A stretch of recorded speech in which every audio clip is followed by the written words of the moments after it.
Good evening, students. Good evening, everybody. Good evening, everyone. Good evening, all the online students who've joined us. So, students, welcome everybody to PSIR workshop.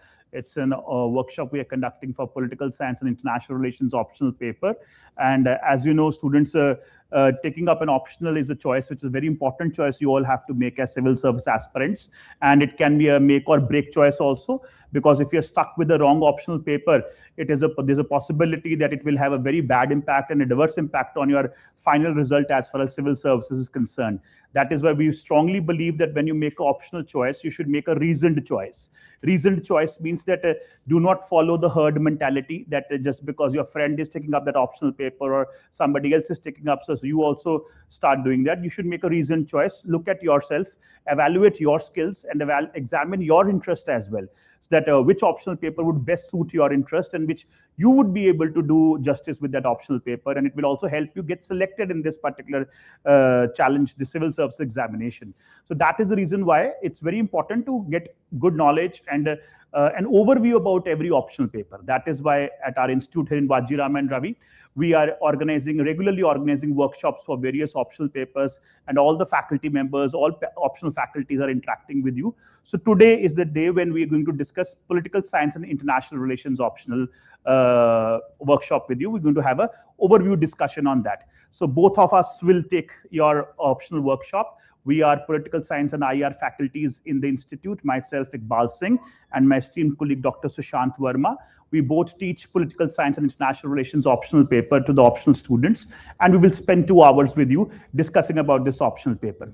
And students, the whole workshop would be divided into 3 sections. There are 3 sections of the workshop. Initially, Sushant sir will discuss with you about PSIR paper 1. I hope you know that political science and international relations, in fact, every optional paper is divided into 2 papers, paper 1 and paper 2. So Sushant sir is an expert in paper 1, PSIR paper 1, and he would have an elaborate discussion with you on PSIR paper 1. He would also tell you about the nuances of this optional paper, that how this optional paper also overlaps with your GS and therefore helps you in the overall selection in this particular examination. So that enriching discussion Sushant sir would do with you. Then I would also chip in. I've been teaching students PSIR paper 2. I'm a faculty for political science and international relations paper 2, and I will have an elaborate discussion with you on paper 2. I'll let you know about PSIR paper 2, what it is about, what is the syllabus, what are the needs of this particular paper, how to go about preparing for this paper. We will have a detailed discussion on that. And then finally, we'll also tell you about, I would also help you understand what should be the preparation strategy, that how can you best approach political science and international relations optional. And finally, students, the third section of the discussion would be Q&A session. We will also open up the floor for all your questions, all your queries, whatever they are, and we would be very happy to answer all your questions and queries, and that also will do. So these 3 sections of the workshop would be there. An elaborate workshop we'd like to have with all of you. So let's begin. Are you all ready for the PSI workshop? So let's begin the discussion, students. I believe all the online students, the audio is fine. Is there any problem listening to us? Is the audio okay? Are we audible to every one of you? And I hope you all have got these handouts also. So this has all the necessary details which we're going to discuss today. Online students, you can also download the copy of the handout. So, okay, we'll rectify if there are any audio problems. Let's begin the workshop. So I'll hand over the floor to my colleague, Dr. Sushant, and he will start the workshop with you. Thank you, students. I'll return later. Thank you. Yes, hello students. My name is Sushant and I welcome you all to this workshop on PSIR optional. Now, at your stage, when you start your preparation for civil services examination, one thing which student has to decide, which is in the mind of the students, is which optional is best suitable for me. Okay, ideally the optional that is suitable to you is the subject in which you have graduated, but that is not a hard fast rule, because I'm saying you have familiarity with that optional. Okay, and then comes that your interest. Okay, now your interest is a critical factor as far as the selection of optional is concerned, because keep in mind, if you are choosing any optional today, by the time you appear for the examination next year and you clear the examination after an interview, it will close to 2 years that you have to follow that optional. So that's why we suggest students that to make an informed choice. Okay. The first thing which you should keep in mind is the interest factor. Second thing is availability of materials and quality guidance. And third thing is obviously your willingness to work hard. Okay. If you have these three factors keeping in mind, there is nothing stopping you from acing this examination. And needless to say, optional plays a critical role in ensuring your selection. Okay. If you find this year's result came out, okay, so out of 500 marks which optional accounts, you can score close to 300 and even plus, which is very difficult to get in any two GS papers. So it is generally said that GS will help you enter the final list, optional will help you decide your rank. Okay. And optional, choosing an optional is very crucial. Okay. Now, since we have faculties of PSIR, Political Science and International Relations, I will dwell upon the fact why you should choose PSIR optional. Okay. Now, one critical factor that PSIR is a very good optional is because of its great overlap with the GS syllabus. There's a great convergence between PSIR syllabus on one hand as well as the rest of the GS papers 1, 2, 3, 4, and if I also include essay paper also. So your training in PSIR optional helps you to be comfortable with essay topics also.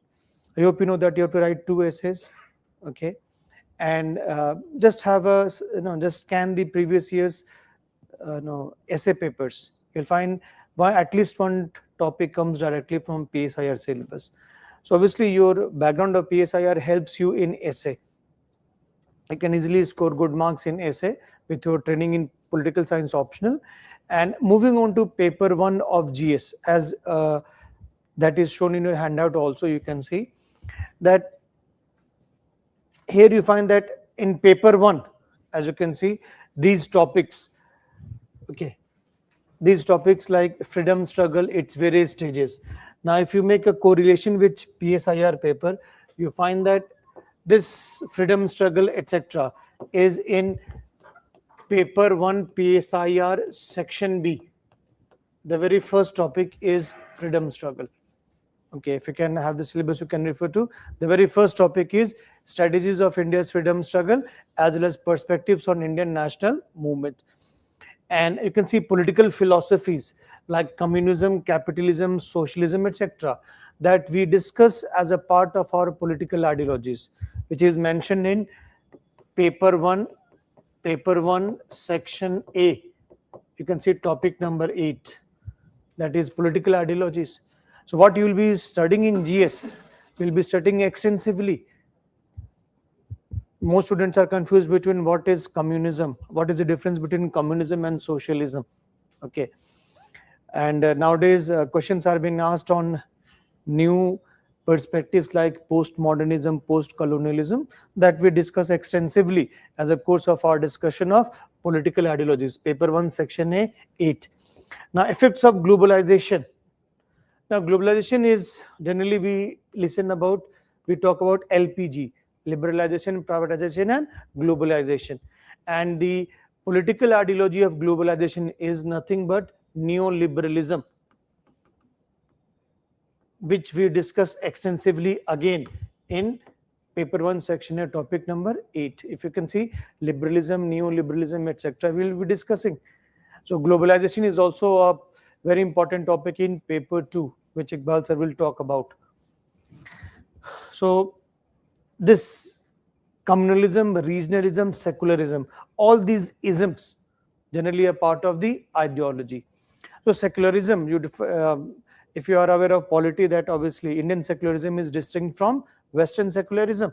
Western secularism, like in France, and which has a strict wall of separation between politics and religion. In India, we have what Rajiv Bhargava says, principal distance. The state can interfere in the matters of religion, or religion can also interfere in the matters of state, provided values like liberty, equality, and other democratic values are promoted. So nowadays you are aware that Kailash Mansaro Yatra, is being organized. Nepal has also raised an objection about the Lipo Lake route. Okay, Hajj pilgrimage is also going on. Indian government provides subsidy for both.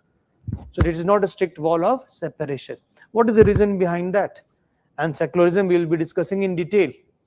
You find we will not only be discussing the theoretical perspective of secularism, which starts with Machiavelli, but also in role of religion in politics, which is a part of paper 1 section B, topic number 9, role of religion in politics. You can correlate. So whatever we are discussing, that is much deeper than what is mentioned here. If you see paper 2, entire GS paper 2, excluding some governance and social justice issues, are there in subsumed in PSIR syllabus. And it is not surprising. It is not surprising that PSIR students perform well in paper 2, obviously because of their great familiarity with the topics. And paper 3, you can see the issues like land reforms, effect of liberalization, and this security challenges, role of the external and non-state actors. All these are a part of both paper 1 as well as paper 2. Now, non-state actors, for example, terrorists are the non-state actors. So terrorism, how terrorism is a topic in paper 2 of PSIR, and you find that environmental pollution, you must be aware about COP, Conference of Parties. The 30th was held in Brazil. So Iqbal sir will be teaching you in detail about UNFCCC and how environmental politics takes place at the international level. You can also see paper 2 section A, topic number 11. It talks about contemporary global concerns. So when Iqbal sir teaches you contemporary global concerns, he will be discussing about issue of climate change, the politics around climate change. And you can see in paper 4 of GS, obviously, you have to discuss moral thinkers and philosophers. Now, moral thinkers like Gandhi, like for example, John Rawls, that we discuss extensively in paper 1, section A, political thought. Aristotle, Plato, that we discuss. Okay, and ethical issues in the international relations and funding. Now, ethical issues, you are aware that Israel is still pounding Lebanon. Okay, Israel has been accused of genocide, carrying out genocide in Gaza. South Africa has dragged Israel to ICJ, International Court of Justice, for its genocide, so-called alleged genocide in Gaza. And America keeps on funding Israel. So are American weapons being used to kill the Palestinians? Yes. If I say many multinational corporations, they are accused of selling substandard products in global south. For example, Nestle company, for example, Nestle was accused of selling carcinogenic baby milk powder in Africa. So this has ethical issues in funding. And have you heard of the world's worst international disaster? Bhopal gas incident, 1984 in India. An event of such a scale was unimaginable in West because of tough regulatory standards there. In third world countries, regulation is given a go by. So point is that this is out what we will be discussing in detail. And when you appear in the interview also, you find your background in PSIR will help you answer the current affairs questions on polity as well as IR in a more nuanced manner than the average student. So you can always get better marks in interview as well. So political science as an optional has great overlap, and it is going to help you in all the 3 stages, prelims, mains as well as interview. Now, moving on to a discussion of the syllabus. Okay. Now, if I say political science and international relations, as Iqbal sir pointed out, any optional has 2 papers, paper 1 as well as paper 2. Paper 1 as well as paper 2. And both papers have 2 sections, section A as well as section B. Section A as well as section B. Similarly, paper 2 also is having section A as well as section B. Now, Iqbal sir will be focusing on paper 2. I will be focusing on paper 1. And if you see the name of the syllabus, it says political theory and political theory and Indian government and politics. Now, section A, this political theory section, for the sake of convenience, it's political theory, and section B is IGP, Indian government and politics. Now, political theory section, we can, for the sake of convenience, we can divide it into thought, where we have to discuss both Western political thought as well as Indian political thought. So Western political thought as well as Indian political thought. Now, since you have the material in your hand, all of you come to page number 6 of your material. Page number 6 of your material. Online students, all you can also see page number 6 of your material. And page number 6, you can see paper 1, section A, topic number 9 and 10. They start with Indian political thought as well as Western political thought. Now, political thought is basically the political commentary by a thinker about the political situations of his time. Okay, it is said that every thinker is a child of his time. And if you see your syllabus talks about ancient political thinkers and modern political thinkers, whether Western or whether Indian. If you see topic number 9, it starts with Dharma Shastra, Artha Shastra and Buddhist traditions. Artha Shastra tradition, the most representative book is Kautilya's Artha Shastra. I think Vanshika, it is the PDF is uploaded on the portal. Please share the PDF with students also. Okay. So Dharma Shastra, Artha Shastra and Buddhist tradition. Dharma Shastra talks about notion of dharma. Okay. What is dharma? It's not religion. In fact, Western scholars say that dharma is, there's no English word, equivalent word, which captures the essence of dharma. Now, you must be aware about Mahabharata. Okay, in Mahabharata, there is a shloka where in that it is written that whenever there is a decline of righteousness, that is dharma. The Sanskrit shloka reads, Yada yada hi dharmasya glanir bhavati bharata.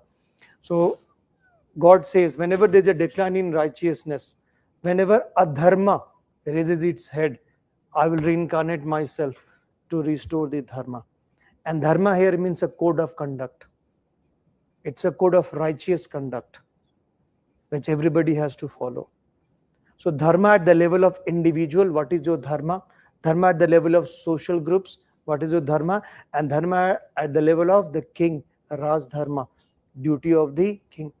What was the duty of the king? Artha Shastra says, in the happiness of the subjects lies the happiness of the king. Raksha, Palan and Yogshem. Raksha means protection, Palan means welfare, and Yogshem means ensuring well-being. That is the duty of the king. So when you sit on the chair of the bureaucrat, it is your Raj Dharma. You are bound by your dharma, a code of conduct. And Dharma Shastra tradition says, if a dharma rises, it will lead to catastrophe, because dharma is the basis of society. And king has to use danda to maintain dharma. Danda means punishment. So anybody violating dharma, king is there to punish. This is relevant even today. Have you heard of BNSS? BNSS and the new laws, Bharatiya Nyaya Sanhita. So if anybody engages in a crime, the person will be punished. You are aware about the NEET leak, NEET leak, the fraud on the students. Did police arrest some persons involved in that? Yes. Punishment, that is a state as a wielder of danda. How the state has to be organized? It is focused by Artha Shastra. Artha Shastra is a document on real politic. This politics based on material considerations. what should be done rather than what ought to be done. And that is why there is a comparison between Kautilya as well as Machiavelli. Can you see the name of Machiavelli in paper 1? Paper 1, section A, topic number 10, Western political thought. We have to discuss, it starts with Plato, Aristotle and Machiavelli. Kautilya preceded Machiavelli by more than 2000, almost 2000 years. And Jawaharlal Nehru called Kautilya as Indian Machiavelli. Whereas other scholars like Max Weber, they said, if you compare realism of Kautilya and Machiavelli, Kautilya was much more brutal realist than Machiavelli. Now, so this is how we have to discuss Western and Indian political thought. Gandhi, as a part of Indian political thought, Gandhi talked about the real civilization is what Gandhi says. The real civilization is, which teaches us, is minimization of wants. Minimization of wants. That is the real civilization. And he criticized modern civilization as materialistic civilization. Modern civilization is materialistic. It is based on greed. It is based on bodily comfort. It is based on exploitation of one race. It is based on exploitation of nature. And Gandhi believed the true civilization is what teaches you minimization of wants. And this is valid even today. If you see, we talk about 3 R's: reduce, recycle and reuse. That is nothing but Gandhian minimization of wants. Gandhi had said famously, Earth has sufficient resources to fulfill everybody's need, but even 9 Earth will be insufficient to fulfill everybody's greed. And it is true even today. In the era of climate change, sustainable development talks about taking care of the needs of the future generation. Gandhi talks about that minimization of wants. Gandhi had written a small book called as Hind Swaraj. And Hind Swaraj is said to be one of the earliest works of what we'll be studying is post-colonialism. Post-colonialism questions Eurocentrism. These are 2 terms we'll be discussing in detail. What is Eurocentrism? Eurocentrism says Europe is the center of the world civilization. European values, European philosophy, European ideas are the standards. And rest of the non-European world, they are considered as backward. So I said, in West it is in academics, it is projected that Machiavelli was a great realist. But when Arthashastra was discovered in India in 20th century, you know the story behind Arthashastra? Pandit Shama Shastri was working in a library. He was in a library. A Brahmin came and gave him the manuscripts of Arthashastra. He was a Sanskrit scholar. When he saw, he realized the greatness of that manuscript. Then it was written by Kautilya. It was Kautilya's Arthashastra. When Arthashastra was published, the world realized that Indians in India, political theorizing was well developed. That is what Sunil Khilnani, a professor, says. It broke the Western cliche that Indians were ethereal, Indians were spiritual only, that they had not developed the political thinking. So why Machiavelli is considered as father of classical realism? Kautilya preceded him by almost 2000 years. Yes. Kautilya preceded them by 2000 years. And that's how Western scholars' view is given precedence over non-Western scholars' view. Everybody was in awe of Western civilization. Gandhi came and said Western civilization has certain problems. He criticized modern railways.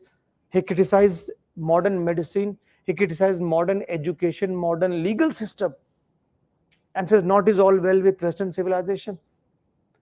Gandhi had famously said, I will allow doors and windows of my house to remain open, but I will keep my feet firmly on the ground, rooted in my culture's No. Connectedness.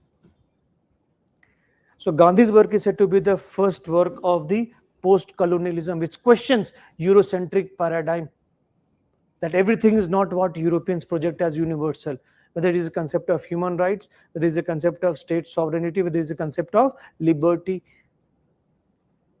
Have you heard of Kalidasa and Shakespeare?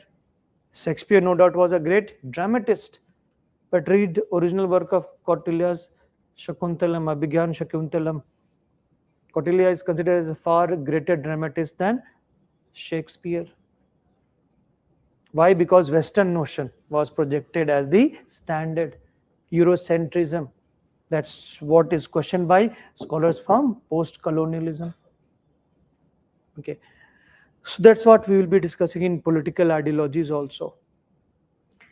So here political thought is there. Next, if you see, is political ideologies, where you have to discuss. You can see topic number 8, liberalism, socialism. We have to discuss Marxism. We have to discuss feminism and fascism. Fascism. Hitler, Mussolini, they said they believed in state worship. Mussolini, for example, believed in state worship. State is the march of God on earth. Freedom of the individual lies in complete obedience to state. Whatever a state tells you, you have to obey it unconditionally. And that was questioned by liberalism. So what is fascism in detail? What is feminism? All these ideologies we will be discussing in detail. And then the third part talks about concepts. Concepts. Can you see concepts like equality, concepts like justice, concepts like rights are there? What are rights? Rights are claims of an individual which are recognized by society. Right is a relational concept, two-way relationship between right holder and a right observer. I will give you a simple example. If I am driving my vehicle, my red light is green, my traffic signal becomes green.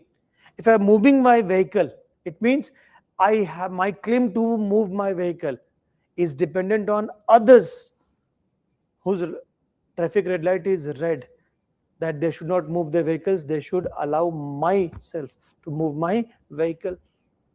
So I am the right holder, others are the right observers. So right is a relational concept, that different perspectives on rights. Liberals, for example, say the right to vote. Political equality is what defines citizenship. Are all of us equal politically? Yes. India has what is called as universal adult franchise. One person, one vote, one value. Are you all entitled to fundamental rights? Yes. You are the very fact that you are present in this class. You have a right to equality as far as public employment is concerned. That is right. But a socialist will say no. Mere legal equality or political equality is incomplete. What we need is socio-economic equality. Socio-economic equality. So equality has different dimensions. A feminist will say, we need equality in the family. Why should women only cook the food? Why women should only take care of the household duties? Why it should not be shared between men and women equally? So if you want to talking about equality, a feminist will say, start with equality in the family, symmetrical family. So there are different dimensions of equality that we will be discussing. Socioeconomic equality. On one hand, we have list of the billionaires in India. Now, Adani, Ambani and others. On the other hand, we have extreme poverty also. There are still millions of people living below poverty line. All of us are privileged that we are able to have food 3 times a day. There are many people in India not able to even arrange food two times a day, living below poverty line. So is the government giving them What is called as free food grains? Yes. Pradhan Mantri Garib Kalyan Anna Yojana. That's a part of state coming to help them. The same notion of state which was there in ancient India, Raksha Palan and Yogshem, what we call as welfare state. So concept like democracy, that's why Ambedkar said political democracy is meaningless without socio-economic democracy. How can India be a democracy if there is no social equality? You are aware of Dalits facing discrimination even today. A Dalit groom is not allowed to ride a horse during his marriage procession. So there is a systematic discrimination based on gender, based on religion, based on caste, based on ethnicity. That should be eliminated. So equality is seen differently by liberals, it is seen differently by socialists, it is seen differently by feminists. That will be discussing different dimensions of equality. Similarly, democracy, justice, all that we will be discussing. So paper 1 section A, it includes political thought, concepts as well as political ideologies. Nationalism is an ideology. What is nationalism? Conceives every state should be organized on the basis of nation. Have you heard of Bhagat Singh? Bhagat Singh made supreme sacrifice. Subhash Chandra Bose, he visited Germany, Japan and raised Indian National Army in Singapore to fight against the Britishers. What was his famous dialogue? Give me blood, I will give you freedom. That is nationalism.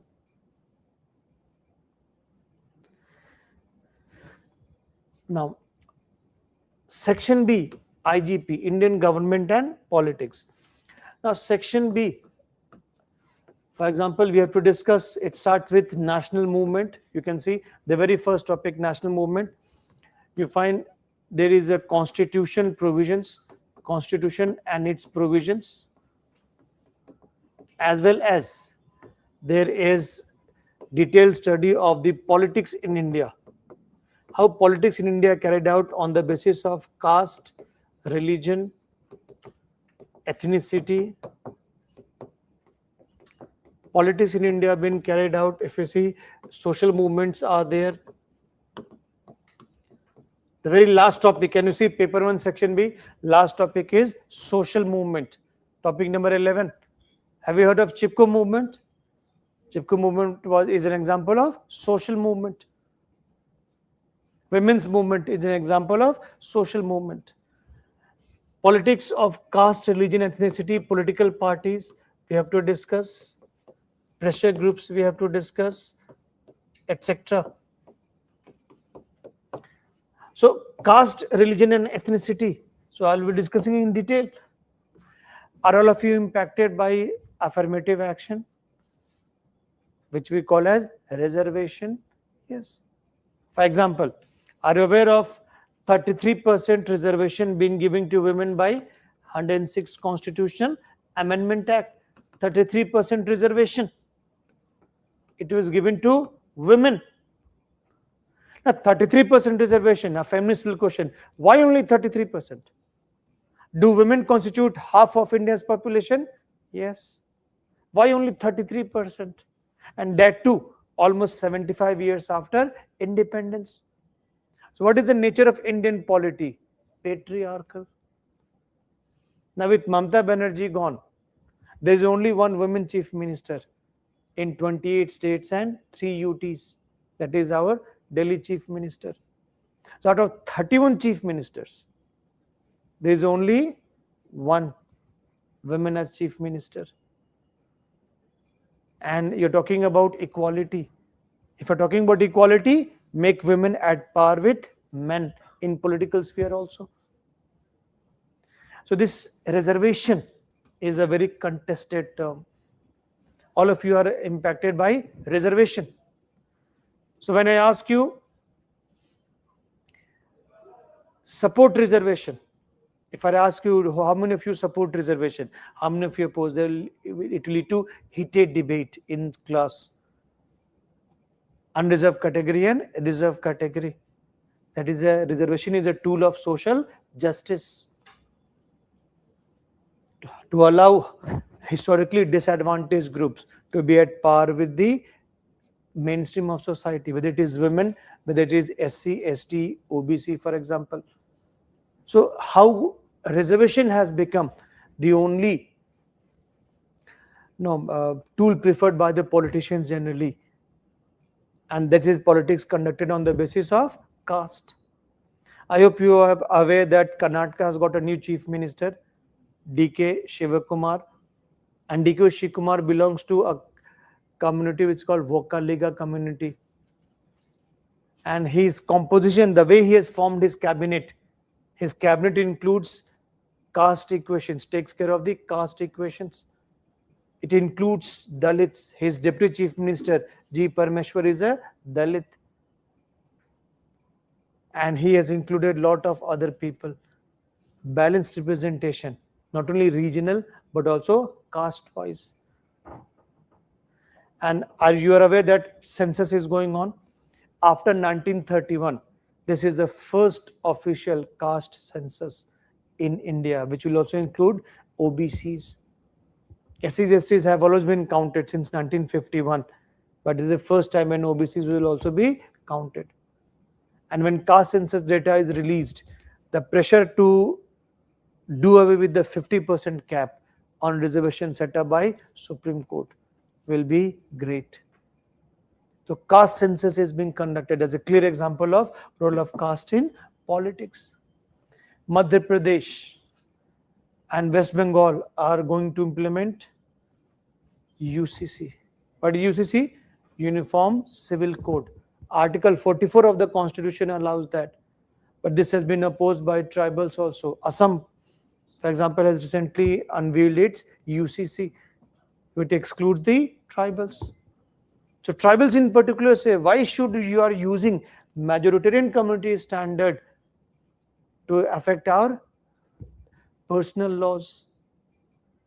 And one of the core agenda of BJP was implementing UCC, Uniform Civil Code. So this is how religion plays an important role in politics. I hope you know that India was partitioned on the basis of religion.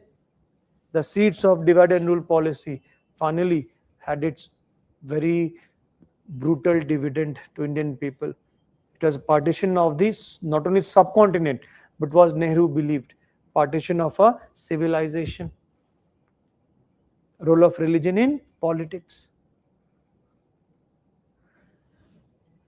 And ethnicity is there. In the recently concluded West Bengal elections, one of the BJP slogan was, we will push back the Bangladeshis. Why should they come to India and have a claim on our resources? So ethnicity, you're aware of what is going on in Manipur, the fight between Kukis and Meiteis. That is ethnic violence in Manipur. The demand for Khalistan, separatism, is also example of ethnic movement. So how, since 1947, Indian politics, caste, religion and ethnicity have played an important role that we have to discuss. Now, you are aware of that Tamil Nadu also got a new chief minister, Vijay. Okay. So it is said that what Rajnikant said, he has been more powerful than MGR or NTR. NT Ramarao was the chief minister of Andhra Pradesh. MGR was the chief minister of Tamil Nadu. And Vijay rewrote the history. But Vijay's education minister, TVK's education minister, said, we will adhere to the two-language formula in Tamil Nadu. In Tamil Nadu, two-language formula is followed, Tamil, and the second language is English. This is example of ethnicity in politics. Anti-Hindi agitation in Tamil Nadu in 1960s was example of ethnic movement also. Now, political parties, pressure groups. Political parties, TVK, a party hardly 2 years old, suddenly became the ruling party in Tamil Nadu. It's like startup started by Vijay. And is Vijay the main figure of, main figurehead of Tamil Nadu? Yes. He has become the chief minister. Similarly, you find Assam has also got the same chief minister, Himanta Biswa Sarma. And BJP again won Assam for the third successive time. Punjab is going to have elections next year. And in Punjab, people will decide whether Aam Aadmi Party shall be given a new term or not. Mamata Banerjee, she was a 3-term chief minister. She was instrumental in ending the left rule for 34 years. And then she herself lost her seat. Imagine a sitting chief minister losing her seat. Same phenomenon was represented in Tamil Nadu. Sitting chief minister losing his seat. So political parties, new and old, are there. And pressure groups, for example, Students' Union is an example of pressure group. So in Delhi, students' unions have been demanding, give us concessional metro passes. This is the pressure they are putting on government. It is said that the most powerful pressure group in India is RSS, Rashtriya Swayamsevak Sangh. So Farmers' Union is an example of pressure group. Pressure group means those groups which pressurize the government to have a favorable policy outcome.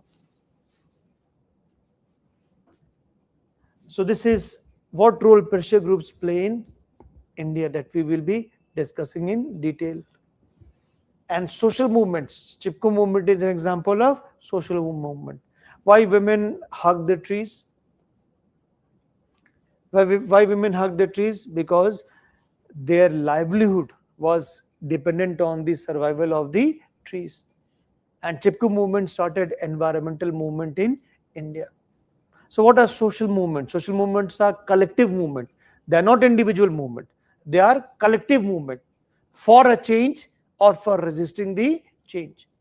Women in Chipko, they were resisting the changes that we will be discussing. Now, when I discuss constitutional provisions, federalism, if I say local self-government, role of the president, prime minister, etc., making of the constitution, fundamental rights, etc., that you have discussed in GS Polity. But point is, the matter which you discuss in GS Polity is slightly superficial as compared to political science, optional. So this familiarity can be a double-edged sword also. It can harm you also. See, every language has its own keywords, its own rigor. And to make an academically rich answer, you have to use the theoretical perspective, which we have taught in section A, plus combine it with the views of scholars. For example, when you talk about Indian Constitution, you have to discuss views of a very important American expert on Indian Constitution, Granville Austin. What Granville Austin says, Indian Constitution is first and foremost a social document, and its commitment to social revolution is contained in the provisions of fundamental rights and directive principles. Fundamental right, Article 14 of India's Constitution talks about equality, equality before law. Why it was a revolutionary concept? Imagine it in context of 1947. When India got independent, there were princely states. The rulers were autocrats. There were upper caste and lower caste. There were women and males. Male-female distinction was there. Differences on the basis of caste, religion, ethnicity was there. At one stroke, Indian framers said, no, all Indians are equal. So who was called as father of Indian Constitution? Ambedkar. So one stroke, everybody is equal. Equality before law, equal protection of the law. Equality before law, irrespective of your background, whether you are son of a ruler or you are son of a businessman or a son of a rickshaw puller, you are equal in the eyes of law. And it was this was this equality which was used by women to get entry into combat wing of the armed forces? You must know India completed Operation Sindoor. Have you heard of Colonel Sofia Qureshi, the officer who was briefing Indian Army during briefing the press during Operation Sindoor? So male and female fighter pilots are also there. Why? Because of equality. Article 16 talks about equality in matters of public employment. So it is for equality that all the girl students sitting in this class, they can also compete for IAS as well as IPS. Your gender does not disadvantages you. You can be, if I use a film analogy, male Singham or female Singham. But then feminists will say, why Singham? By comparison with a male. Have you heard of the famous no poem by Subhadra Chauhan, when she praises the valor of Rani Lakshmi by Jhansi? Khoob lady mardani, wo to Jhansi wali Rani thi. Why she was equated with a male? Is bravery the quality of males only? So you can also be uh, a women soldier can also be brave. So point is that when you write answer from whether national movement or constitutional and its provisions or these topics, you have to link it with theory which we have discussed in section A, as well as give the views of the scholars and experts on the topic. That will make your answer academically rich. If you're not giving that, your marks will be less. So similarly, here also it applies to paper 1 section B also, when you discuss Indian foreign policy, that you have to use the theories which have been taught in paper 2 section A. So section A of both the papers, whatever theories you have discussed in sections of both the papers, that you have to apply while giving answers.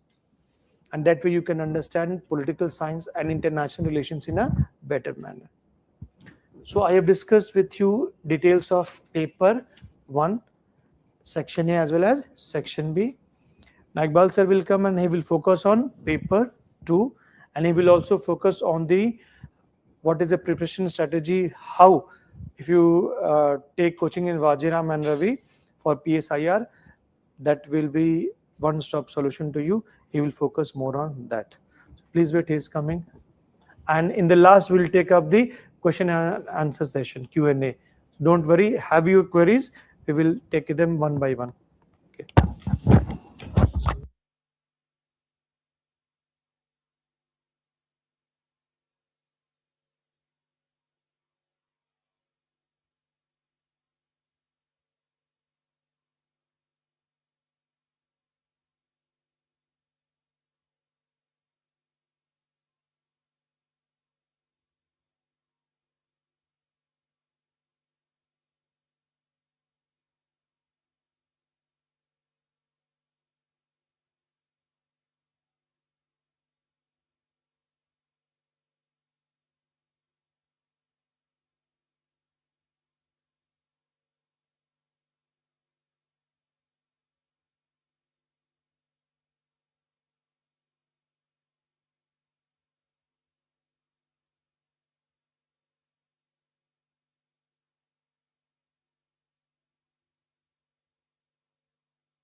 So students, let's resume the discussion. You just had a discussion with Sushant sir on paper 1. Let's now have also a discussion on PSI paper 2 and other details about the optional paper I'd like to help you with.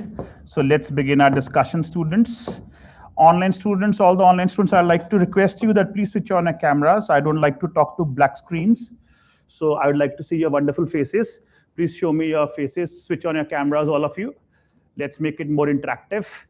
And let's start the discussion, students. So PSI paper 2, I take all your lectures for PSI paper 2, like we've already clarified. So Shan sir will take all your classes for PSI paper 1, and I teach PSI paper 2. So I'd like to have a detailed discussion with you regarding PSI paper 2. What is PSI paper 2 all about, students? As the name suggests, PSIR, you often call it PSIR. So PSIR stands for Political Science and International Relations. So your paper 1 is political science paper, and you just had a discussion on this with Sushant sir.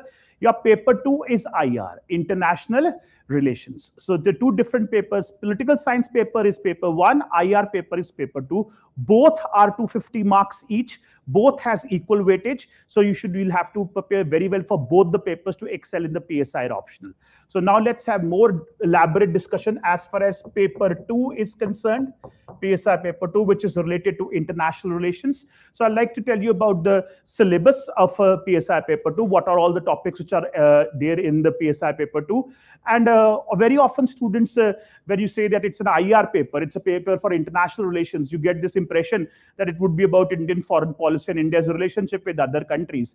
But it's not just about Indian foreign policy. It's not just about India's foreign policy and India's relationship with other countries of the world. Of course, that is also part of the syllabus, but that's one section of the syllabus.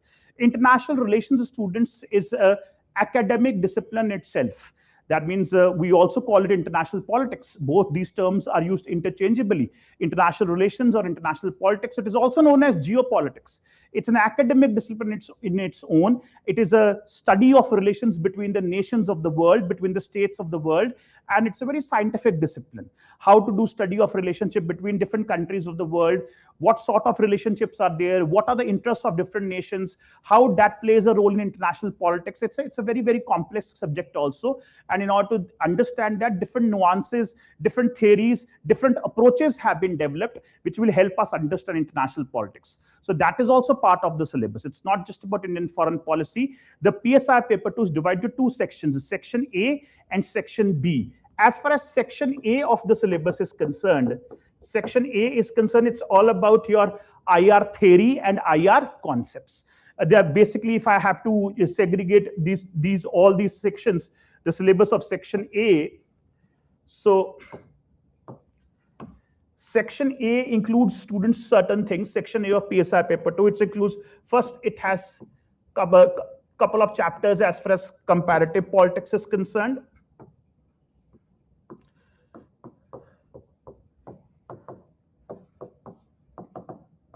The first 2 to 3 chapters of Section A are related to this particular subject called comparative politics.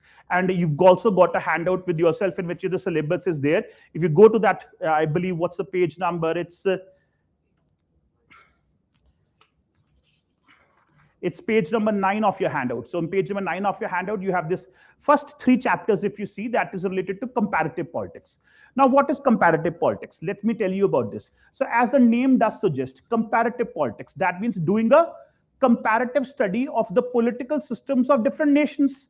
What do you think, students? Do you think every country has the same political system? Every country doesn't have the same political system. Political systems vary. Political systems are very different. For example, a lot of you may say that India and America have the same political system because India and America are both democratic countries. India is also a democratic country. United States of America is also a democratic country.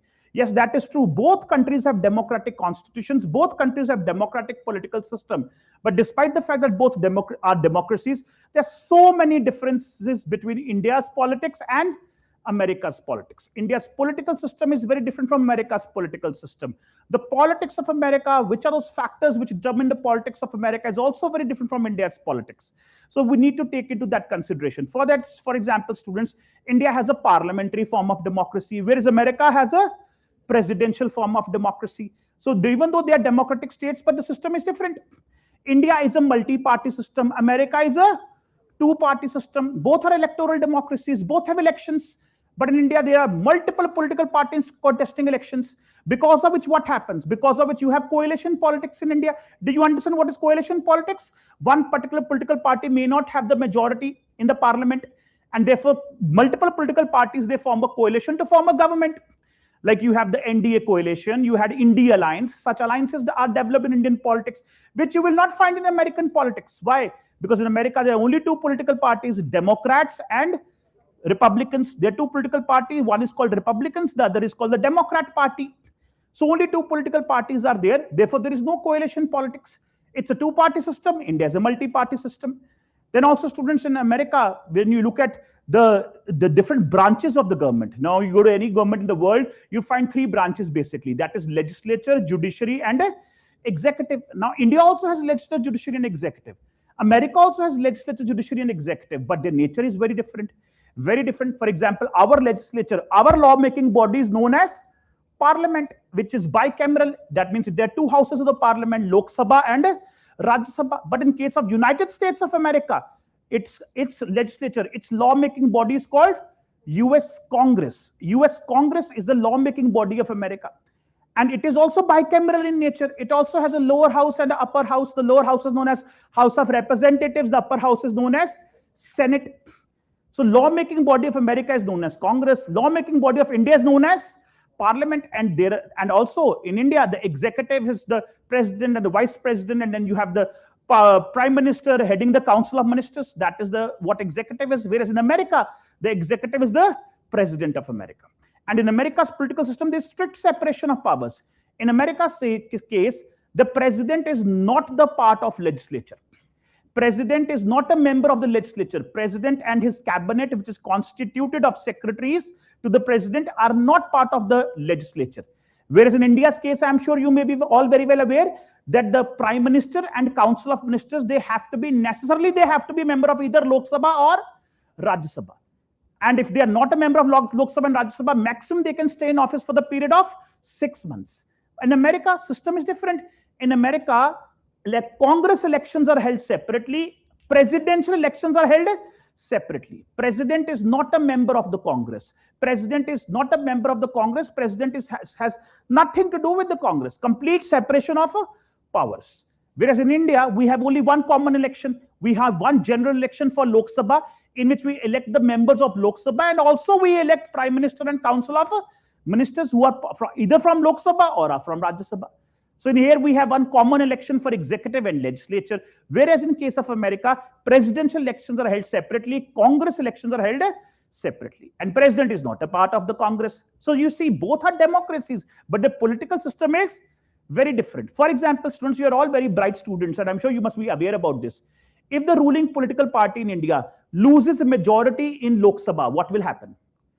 If they lose majority in Lok Sabha, what will happen? The government will fall down. The rule here is that if you want to form a government in India, then you must have majority in Lok Sabha. If they lose majority in Lok Sabha, vote of no confidence will be brought and the government will fall down.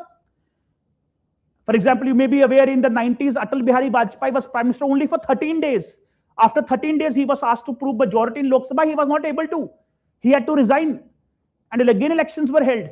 But in America's case, right now, the president of America is Donald Trump. And Donald Trump belongs to which political party? Republican Party. He's a Republican president. Now, even if his party, Republican Party, loses majority in the Congress, that means if in the Congress, the majority of members are from the other party, which is Democrats, still Donald Trump government will not fall down. Donald Trump will still remain the president. He will complete his complete tenure, even if his political party loses majority in Congress, because there's strict separation of powers. Presidential elections are held separately. Congress elections are held separately. That is not the case in India. That is not the case in India. In India, common elections are held in which Lok Sabha members are also elected, and Council of Ministers and Prime Minister can also be from the Lok Sabha. So that is how you understand. They too may be democracies, but the political systems are very different, very different. And the politics also, nuances of the politics is also very different. For example, America is also a federal country. India is also a federal country. In America, it's basically United States of America. So how many states are there? 50 states. It's basically a union of 50 states. If you have seen America's flag, there are 50 stars on the flag. Those 50 stars basically represent 50 different states of America. And in America, there are only two political parties. Republicans, their color is, the color for that political party is red color. Republican Party, they consider red as their color. And the Democrat Party, they consider blue as their color. And in all those states of America, where Republican Party is more popular, they get more votes. Such states of America are called red states. But in those states where Democrats are more popular, such states are called blue states. So politics of red states of America and blue states of America is very different from each other.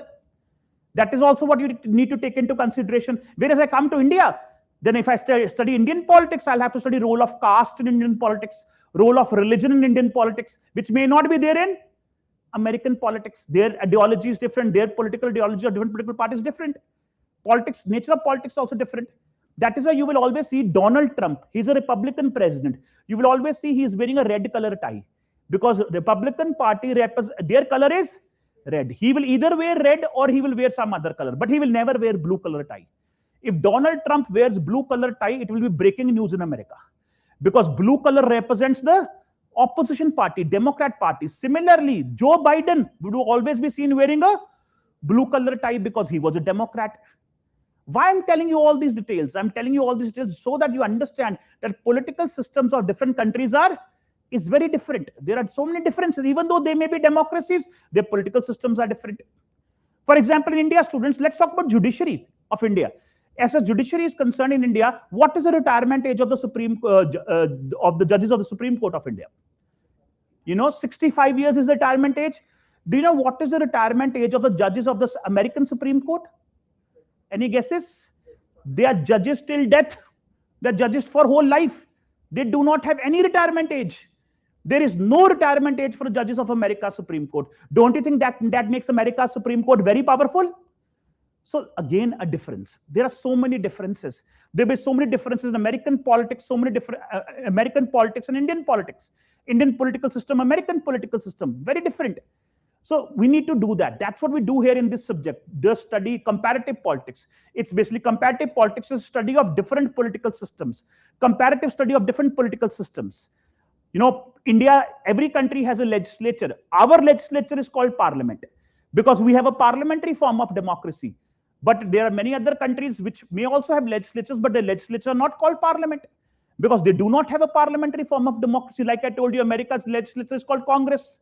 Israel's legislature is called Knesset, or even for that matter, our neighbors, if I talk about Maldives, legislature is called Majlis. Myanmar's legislature is called Pidong Suhluto. Russia's legislature is called Duma. So every country has a different political system. Every country. Now in paper 1 with Sushant sir, you will discuss Indian political system. Here we will do what? Here we will compare political systems of different countries. How India's political system is different from political system of different countries. Many of you must be thinking, why? Kya zarurat hai iski? Why should we do it? Why should we compare India's political system with the political system of different countries? Because students, if you want to understand international politics, if you want to understand foreign policy of different countries, then you must also know their political systems. Do you think the domestic politics of a particular country, politics of a particular country, do you think have an impact on the foreign policy of a country? Yes, of course. Therefore, you'll have to, if you want to understand what Trump is doing and why he is doing it, then you need to understand the MAGA crowd of America. You know what is the MAGA crowd? The followers of Trump are known as MAGA crowd. The MAGA slogan he had given. MAGA stands for Make America Great Again. You need to understand America's politics if you want to understand American foreign policy. Similarly, if you want to understand Indian foreign policy, you'll have to understand Indian politics. Therefore, if you want to understand international politics, then you'll have to compare political systems of different countries, which is called comparative politics. And there are so many different theories, so many different approaches to do comparative politics, which are in our syllabus. For example, students, there is a system approach to study comparative politics. Then there is a political economy approach. Then you have the political sociology approach. You have political modernization approach, political development approach. There's so many different approaches which have been given by scholars to do comparative politics, which are all in our syllabus. That's what we study here. Then we also study how state formation has changed over the years. As far as the state is concerned, how state formation has happened in developed countries as compared to developing countries, how state formation has happened as compared to industrialized states, as compared to poor post-colonial states, how state formation has been there and what differences have been there as far as state formation is concerned in socialist countries and capitalist countries. That comparison also we have to do, because as if you look at the developed countries, they are the ones, the developed rich countries of the world, which are also described as global north, and the poor developing countries of the world are described as global south. So as far as global north is concerned, global north is at the higher level of economic development, they are rich countries, and also they're at a higher level of political development. That means their political systems are more mature as compared to global south countries. Why? Because global south countries have just come out of colonization. They are post-colonial states. They are a result of decolonization. They still have to undergo political development. They still have to adopt stable political systems.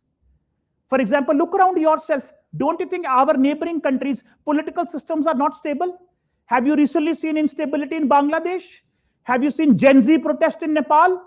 That means, have you seen how Taliban has taken over in Afghanistan? So political systems in our neighboring countries have not been stable. In Sri Lanka, there have been civil war in the past, if you are aware about the LTT problem. Myanmar today is facing a civil war. So these global south countries, they have come out of colonization. They are very young nations. They still have to undergo political development. That also study we must do. What is the difference between the political development of developed countries and developing countries, socialist countries, capitalist countries, rich countries, poor countries? That is also something which is in our syllabus. That is also in comparative politics only. Then we also have to compare. We also do a comparative study of different institutions which have developed to ensure representation of people.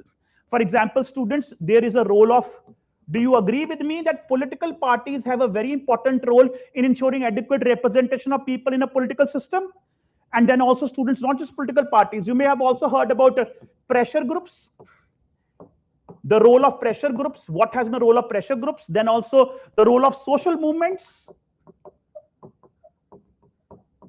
Social movements, these three play a very important role in ensuring adequate representation for the people in political system. Role of political parties, role of pressure groups, role of your social movements. For example, do you remember, students, 3-4 years ago, there was a huge farmers' protest in India, where farmers had protested against the new farm laws which were not brought by the government. Who had done those? Which entities were involved in doing those protests? They were basically Kisan unions. And Kisan unions, they act as a pressure group in a political system. What is their role? Similarly, in India, in a political system like India, pressure groups are also based on birth criteria, on ascriptive criteria. For example, you must have heard about Jat Mahasabha, Kshatriya Mahasabha. That means their pressure groups are based on caste criteria, also religion criteria, also in Indian politics. But this is what you will not see in the politics of developed countries, rich countries. You will not have such pressure groups. So you need to do that comparison also. What is the difference between political parties of developed countries and political parties of developing countries? What is the difference between pressure groups of developed countries and developing countries? Then what is the difference of social movements also? What kind of social movements are there? These days in our, in the age of social media, we are seeing social movements are emerging online as well. Do you remember, students, a few years ago, there was a movement called #MeToo movement.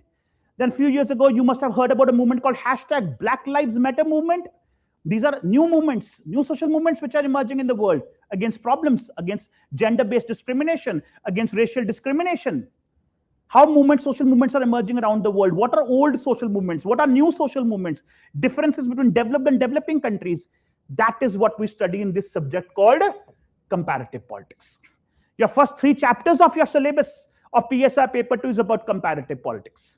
Also, we need to understand globalization. Are you aware about this phenomena called globalization? And how globalization has an impact on developed countries as compared to globalization impact on developing countries? That also we do in comparative politics. Do you think, students, globalization only has an economic impact, or it also has a social impact? Do you think it has a social impact? How globalization has a social impact? Let's do a social experiment in the class itself. You all sitting here in front of me, and also a lot of online students, especially those who I can see their faces, they have switched on cameras, I can say that you all may be belonging to different communities. Am I right? You all may belong to different communities. India is a very diverse country. We are culturally diverse, religiously diverse, linguistically diverse. So you all must be coming from different communities of the country. You must be belonging to different ethnic groups. You speak different languages. Your cultures are different. You also may be worshipping different religions. You are linguistically different. You are ethnically different, culturally different. But when I look at all of you, I am not able to make out any differences. I struggle to make out any differences. I would not be able to say which part of the country you belong to, or which language you speak, or which community you belong. Why? Because you are all wearing the same clothes. You're all wearing the same clothes. You're all wearing a trouser and a shirt, a jeans and a shirt, including myself. So we're all dressed up in the same manner. Whereas if you go 40 years back, 50 years back, in that kind of India, what used to happen? Everybody used to wear their own traditional clothes, representing their own culture. But here we're all dressed up in the same way. We all eat the same food. We all go to McDonald's and KFC. We all have the same food habits. We all have the same clothing habits. How has this happened? This is an impact of globalization. This is an impact of globalization. Globalization have been eroding social differences, cultural differences, flattening out cultural differences. Today, you go to any city of the world, not just New Delhi, go to any big city of the world. People are wearing the same clothes. People are wearing the same, people are eating the same food. The same McDonald's you will find everywhere. Same KFC you will find everywhere. Same Levi's jeans you will find everywhere. People are dressed up in the same manner, eating in the same manner. Don't you think cultural differences are flattening out? And this is possible because of role of MNCs, multinational corporations, because MNCs are selling their products all over the world. And because the role of MNCs is increasing, that is why cultural differences are flattening out all over the world. This MNCs are selling the same products all over the world. So therefore, cultural habits of the people, social habits are also changing. And MNCs are a direct consequence of globalization. MNCs are a consequence of globalization. MNCs are possible because of globalization. And therefore, globalization also has social impact. It is not just an economic impact, it also has social impact. It has cultural impact. And how globalization would affect developed countries economically and socially, and how it affects developing countries socially and economically. That is what we need to analyze. That's what we need to evaluate. For example, a lot of people, they say globalization had led to modernization. It has led to modernization. Now, all over the world, people are following modern values.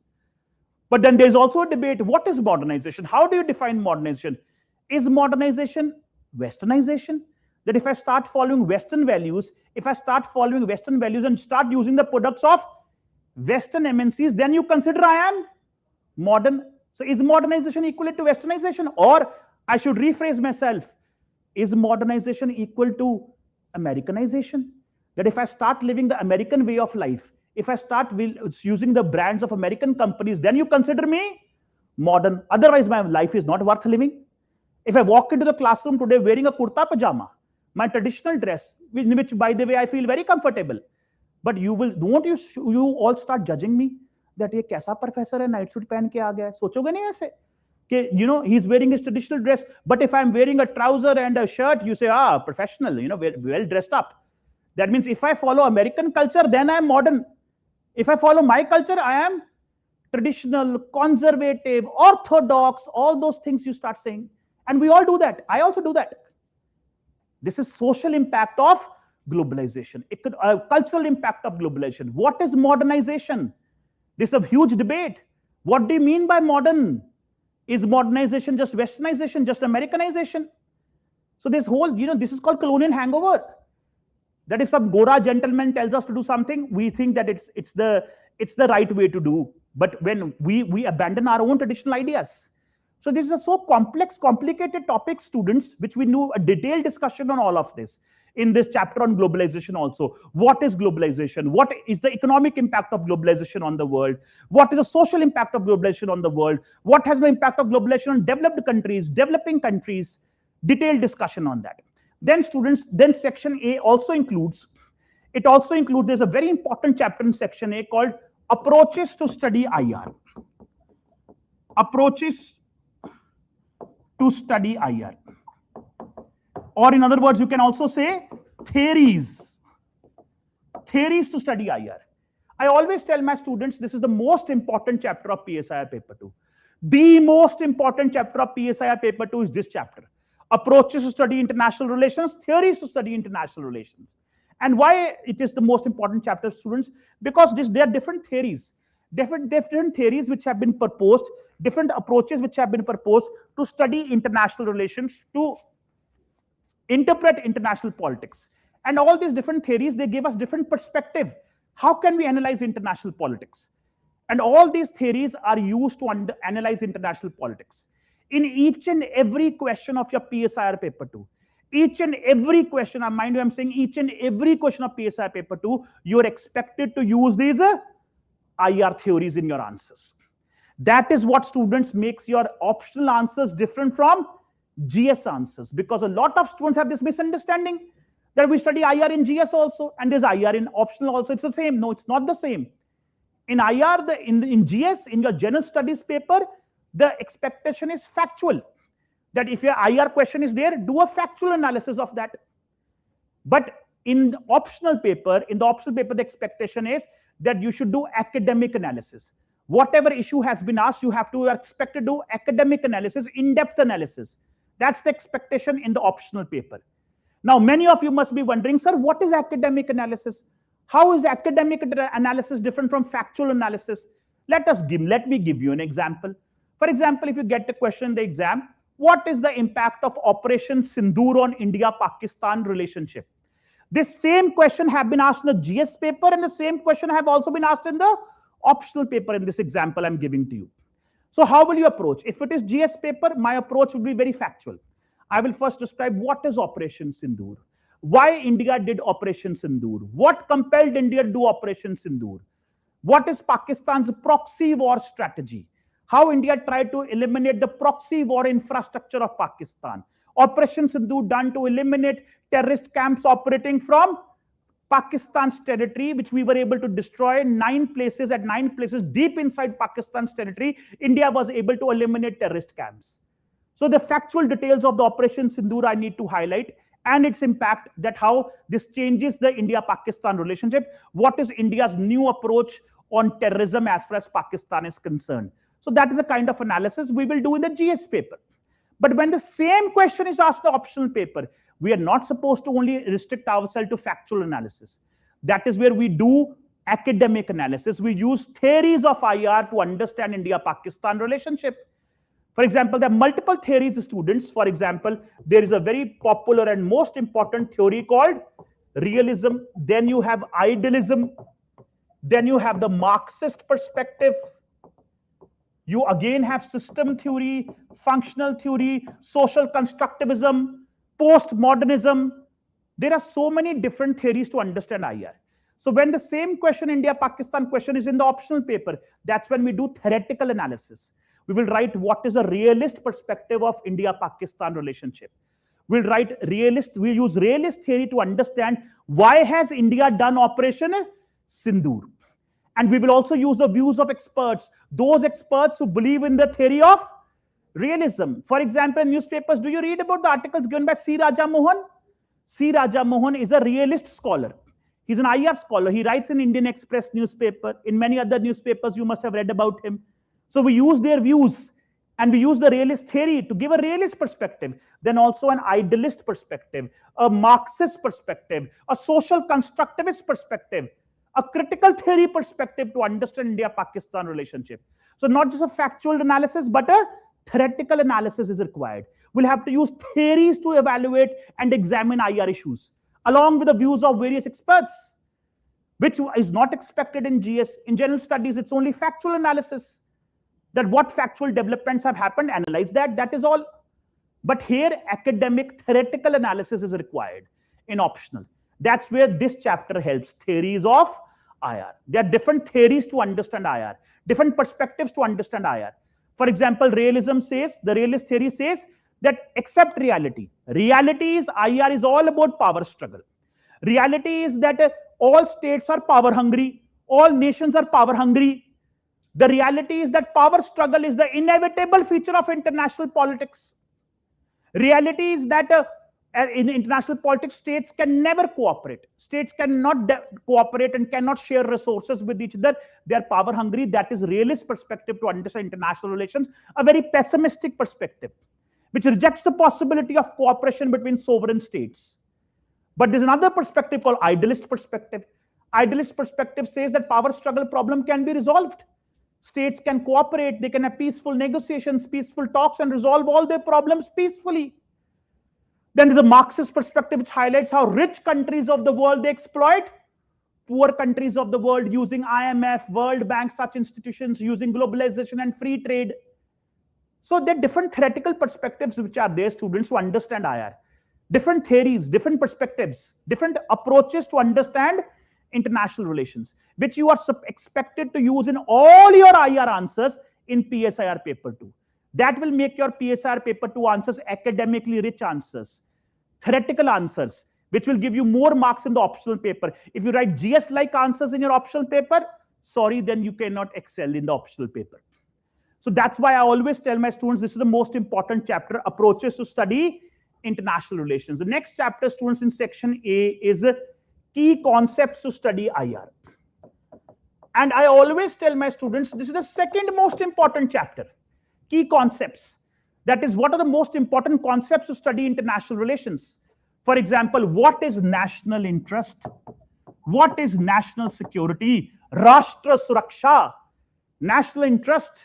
You say all states are power hungry. You say all states are engaged in struggle for power. Then define for me, what is the meaning of power? What is the meaning of security? What is the meaning of national interest? What is called balance of power? What is called collective security? What is called nuclear deterrence? How nuclear weapons change the nature of international politics. For that, you study the concept of nuclear deterrence. How non-state actors like MNCs, like terrorist organizations, they impact international politics. There's so many different key concepts which we use to understand IR. That is also very important. What is security dilemma? What is national security? These are again concepts which you are expected to use in your IR answers. And you are not expected to use this concept in your GS answers. But in optional, they are all required. So this is also a very important chapter, that is key concepts of international politics. Then, students, another important chapter in section A is evolution of international politics. Evolution of international politics. Students, one thing you need to understand. International politics is not static. International politics is dynamic. It is very dynamic. International politics always keeps on changing. It always keeps on evolving. World order keeps on evolving. For example, you are all very well aware, Second World War, US and Japan were rivals. America had nuked Japan, had dropped nuclear weapons on Japan. And what is the situation of America-Japan relationship today? They are sworn brothers of each other. They are best friends of each other. That means friends and enemies, they change. India and America had a terrible relationship in the previous century. Today, we are strategic partners. India and Israel had a terrible relationship in the previous century. Today, we are friends. Israeli Prime Minister Benjamin Netanyahu says India and Israel marriage is made in heaven. That's the kind of change which has happened. He says our marriage is made in heaven. That means we have become such good friends, best friends. Prime Minister Modi recently visited Israel. But in the previous century, during Nehru's period, we did not have a good relationship with Israel. Things change. So international politics is very dynamic. In international politics, nothing is permanent. Friends and enemies will change. Issues will change. Only thing which doesn't change is desire to protect your national interest. Desire to ensure your national security. Rashtra Suraksha. So it always is changing. World order is always changing. There used to be bipolar world, then unipolar. Today we are heading towards a multipolar world.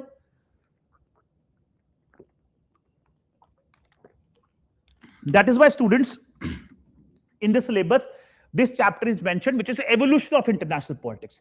That means how over the years international politics has changed, how it has evolved. For example, in the 17th century, if I talk about, there was something called Westphalian world order. And many of you must be also wondering, what is the meaning of this term which I'm using in the class? That is world order. World order means nature of international politics in a particular period. Nature of international politics in a particular period is known as world order of that period, which always keeps on evolving and changing. It's very fluid. So there was the nature of international politics in the 17th century, 18th century was very different as compared to the previous century. In the previous century, we had a Cold War period. If you're aware about Cold War, during Cold War, there countries like India followed a policy of non-alignment. What was Cold War? Impact of Cold War? How Cold War started? Why Soviet Union got disintegrated? What factors were responsible? What is non-alignment policy? NAM movement. India was a founding father of the NAM movement. Whether it is still relevant or not. Then Cold War now has ended. Now we have entered a new period called post-Cold War era, which now we are entering a third period called New Cold War. A new Cold War now is unfolding between US and China. Power struggle is happening between US and China. So international politics has evolved. World order over the years have changed. And that is what we discuss in this particular chapter. It's a very interesting chapter. Then students, the next chapter which is there is that is Bretton Woods institutions. A detailed study of Bretton Woods institutions. That is also in your syllabus. Now, what are Bretton Woods institutions? You must be wondering. Students, what happened during the Second World War? During Second World War, the world leaders, they decided that let's have a conference, let's have a meeting where all the world leaders should meet and decide that how can we do something to stabilize the world economy?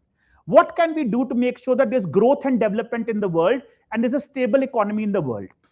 And that meeting, that conference had happened in New Hampshire in America, in a resort called Bretton Woods. This was the venue of that conference, Bretton Woods Conference, where world leaders had met and they had met to decide that how can we stabilize international economy. In this conference, which happened in this resort called Bretton Woods in America, they decided to create institutions like IMF, World Bank, and also they decided to create a trade body. They were not able to, but eventually they developed and signed an agreement called General Agreement on Trade and Tariffs, which now have been replaced by WTO, World Trade Organization. So these institutions which are there in the world, they are all result of this conference which had happened in Bretton Woods in America. That is why IMF and World Bank are known as Bretton Woods institutions. And do you think these institutions do have a role in international politics? Do you think they affect international politics? Yes, of course. So detailed discussion of this is also done. This is also in the syllabus. And then also we will discuss international organizations and regional organizations. When we talk about international organizations, the most important organization is United Nations. What is UN? How has it performed over the years? Does it need changes? Does it need reforms?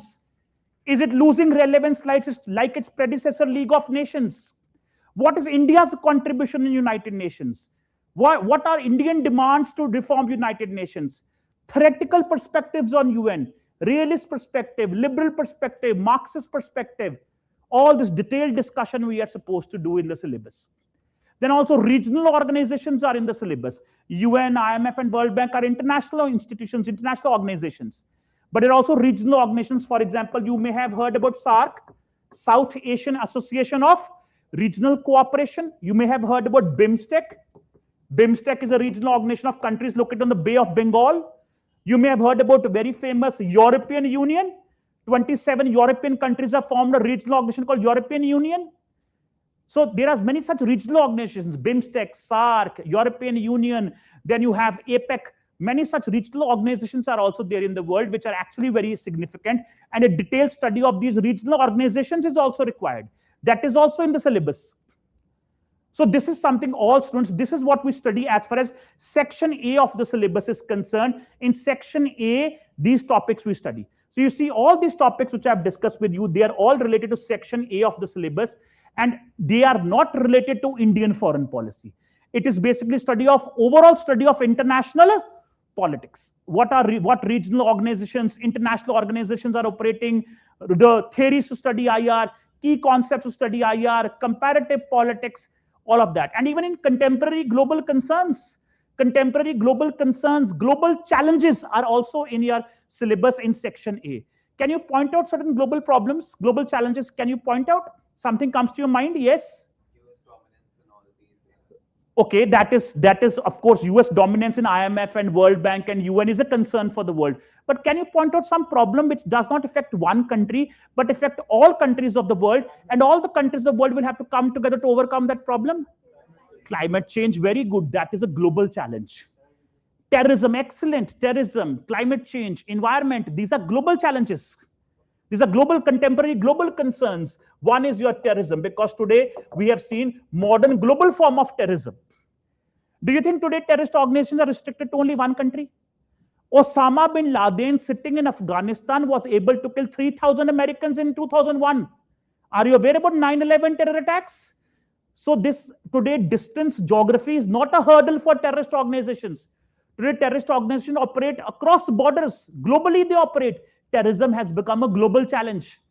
Whenever today world leaders they meet, they discuss how can we eliminate terrorism? How can we fight terrorism? Then you also have, students, besides terrorism, you also have climate change. That's a big concern today. Global warming. How to preserve the environment. Do you think today you can overcome climate change? You can mitigate climate change individually as a country alone? Can you do it? No, because environment is common. Even if tomorrow India says we will stop polluting. We will stop polluting. We're not going to release any carbon emissions. We are very worried for environment. But China continues to pollute. China continues to release carbon emissions. So do you think polluted air of China will have to seek visa from the Indian embassy before entering Indian atmosphere? No, atmosphere is common.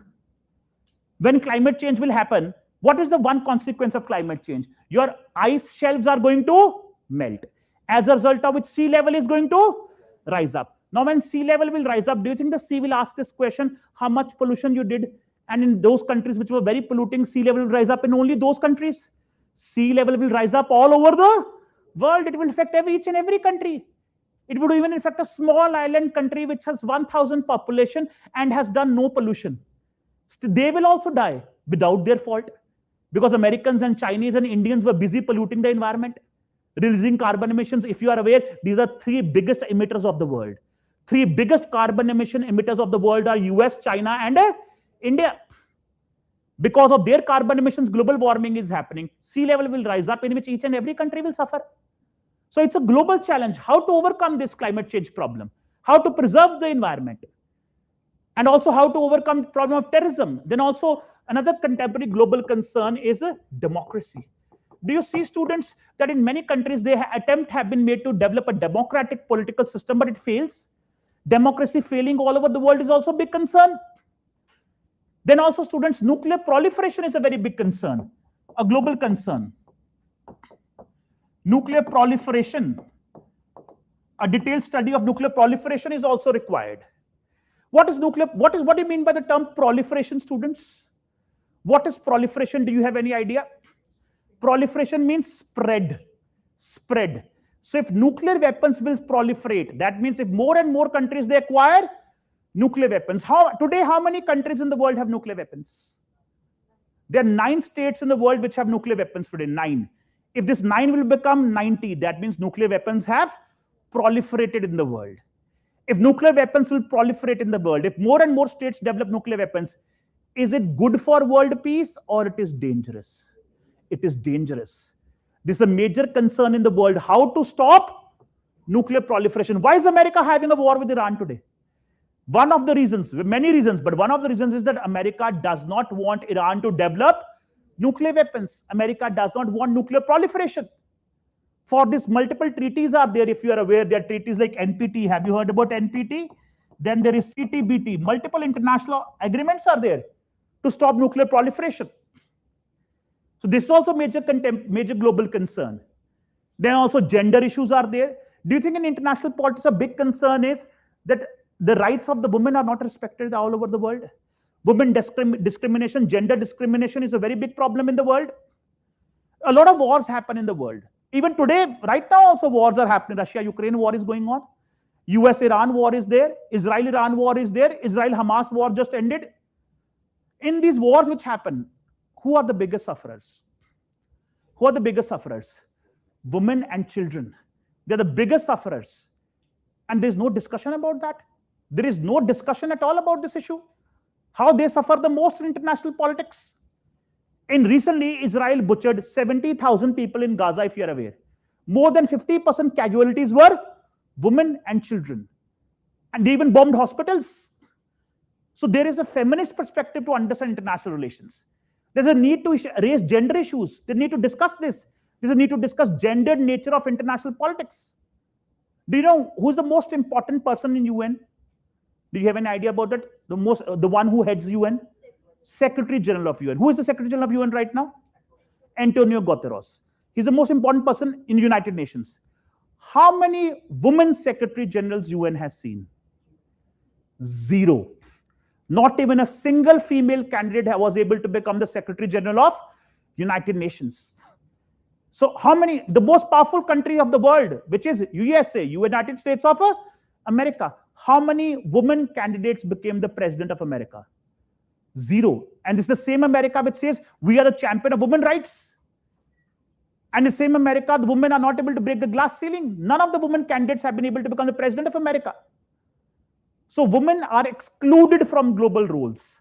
They are not given equal representation, adequate representation in global roles. So therefore need to discuss gender issues, need to discuss feminist perspective on international relations. That also we do in our classes. So this is your section A syllabus. PSR paper 2, section A. It's about comparative politics, theory, key concepts, international organizations, global challenges. And then is a section B. And what is section B? Now we come to India. Section B is India and the world. India and the world, that is section B. In section B, this is your section B of the syllabus. In section B, we do a detailed discussion on India's relationship with the world. Indian foreign policy, India's relationship with the world. What is India's relationship with the world? What is Indian foreign policy? A detailed discussion of that here is done in section B. And what is, when we study India's foreign policy, first chapter of the syllabus is determinants of Indian foreign policy. Determinants of Indian foreign policy. What do you mean by determinants of Indian foreign policy? This means factors which may help or which play a role in determining foreign policy of India. Do you think there are certain factors which would influence India's foreign policy? Let me point few. Do you think geography plays a role? Do you think culture plays a role? Do you think history plays a role? Or domestic politics? Or leadership? All these factors will determine a country's foreign policy. All these factors will influence a country's foreign policy. And Indian foreign policy is also determined and influenced by its geography, its culture, its history, its domestic politics, its leadership. Do you think when Prime Minister Modi got elected, Prime Minister Modi has been our leader since 2014. Do you think that had a profound impact on Indian foreign policy? Do you think Indian foreign policy has undergone a change? Have you not seen a very visible change in how we deal with Pakistan today as compared to previous prime ministers? Don't you think that that is where leadership plays a very important role? And that is what students, leadership also matters. Don't you think election of Donald Trump has impacted America's foreign policy? So leadership is a very important factor. How different Indian prime ministers had impact on Indian foreign policy. What is India's culture and history? Do you think our colonial past, our colonial history has an impact on our foreign policy? Yes, of course. So there are many, we have a long coastline, huge country, geography, our geography, that also affects our foreign policy. We have a robust policy to become a net security provider in the Indian Ocean. Why is that required? Why do we want to dominate Indian Ocean? Because we have a long coastline in the Indian Ocean. On 3 sides, we're surrounded by water. And as a country, when you define national security is not just securing your land borders. You also have to secure your water borders. Do you think threats will only come from your land borders, or threats can also come from sea and oceans? Threats can also come from the sea. You go back to your history. Britishers colonized India. Britishers had come from land border or from the sea. They had come from the sea. And that is why maritime security is very important for India. 2008, 26/11 terror attack in Mumbai, if you remember. The terrorists had come from land borders or from the sea. They had come from the sea. Maritime security is very important because of our geography. But if I talk about Nepal, They are not concerned about maritime security because Nepal is a landlocked country. So what is your geography? Your geography also has an impact on your foreign policy. These are called determinants of Indian foreign policy. Different factors which determine Indian foreign policy. Then there's another chapter in the syllabus which is institutions of Indian foreign policy. That means those institutions which play a role in formulation of Indian foreign policy. If I talk about institutions, do you think PMO plays a role? What is PMO? Prime Minister's Office. MEA plays a role. Ministry of External Affairs. NSA plays a role. Who is NSA right now? National Security Advisor. Ajit Doval. Do you think he does influence Indian foreign policy? Yes, of course. Today, we have a new policy to deal with Pakistan. Today, our new policy is that we will talk to Pakistan in the language which they understand.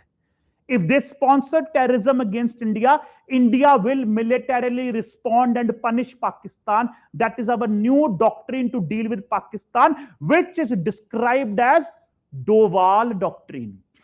It is called Doval Doctrine. So don't you think Ajit Doval had influenced India's Pakistan policy? He's the national security advisor of the country. Then also Parliament has a role. Parliament also plays an important role in formulating foreign policy. Universities and think tanks also play a role. Media organizations also play a role, because media organizations, they do reflect and they do show the public opinion. What is the opinion of the people on foreign policy issues? They're the connect between the people and the government. So that also plays an important role.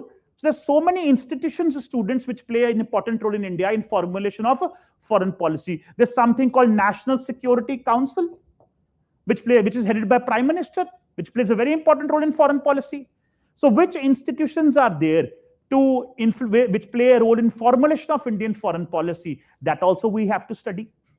Then also, students, if I talk about Indian foreign policy, in this section B of the syllabus, it is also mentioned what is India's relationship with South Asia. India and South Asia, and also Southeast Asia. India's relationship with Southeast Asia, India's relationship with South Asia. That is also in our syllabus. And South Asia includes all our neighbors. Our neighbors, I'll tell you one thing. Neighbors can be divided into two categories. One is your immediate neighbors. Who are your immediate neighbors? Those countries which are sharing a border with India. And then you have something called extended neighborhood. What is extended neighborhood? Extended neighborhood are those countries which are neighbors of your neighbors. Both are important. Extended neighborhood is also important, and your immediate neighbors are also important. South Asia constitutes our immediate neighbors, but Southeast Asia constitutes our extended neighborhood. There is only one Southeast Asian country which shares a border with India. Which is that country? Myanmar. So it is important to engage with the SAARC also. SAARC is an organization of South Asian countries. And it is also important to engage with ASEAN, Association of Southeast Asian Nations, which is an organization of Southeast Asian countries. So this is in our syllabus: South Asia, Southeast Asia, even West Asia. West Asia is also part of India's extended neighborhood. Do you think West Asia is important for India? Do you think it is significant for India? Yes. Why? Because of India's energy security. More than 85% of our crude oil we import. We're dependent on imports for energy security. Majority of our oil and gas supply comes from West Asia. Today a war is going on in Strait of Hormuz. Strait of Hormuz have been blocked, because of which there's an oil and gas crisis for India as well. So what happens in West Asia also have an impact on India's interests. India and West Asia, very important topic.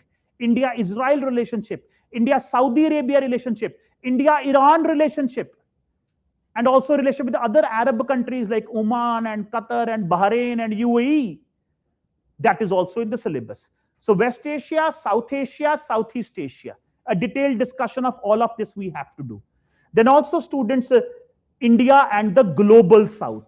What has been India's role in the global South? India has, what is global South?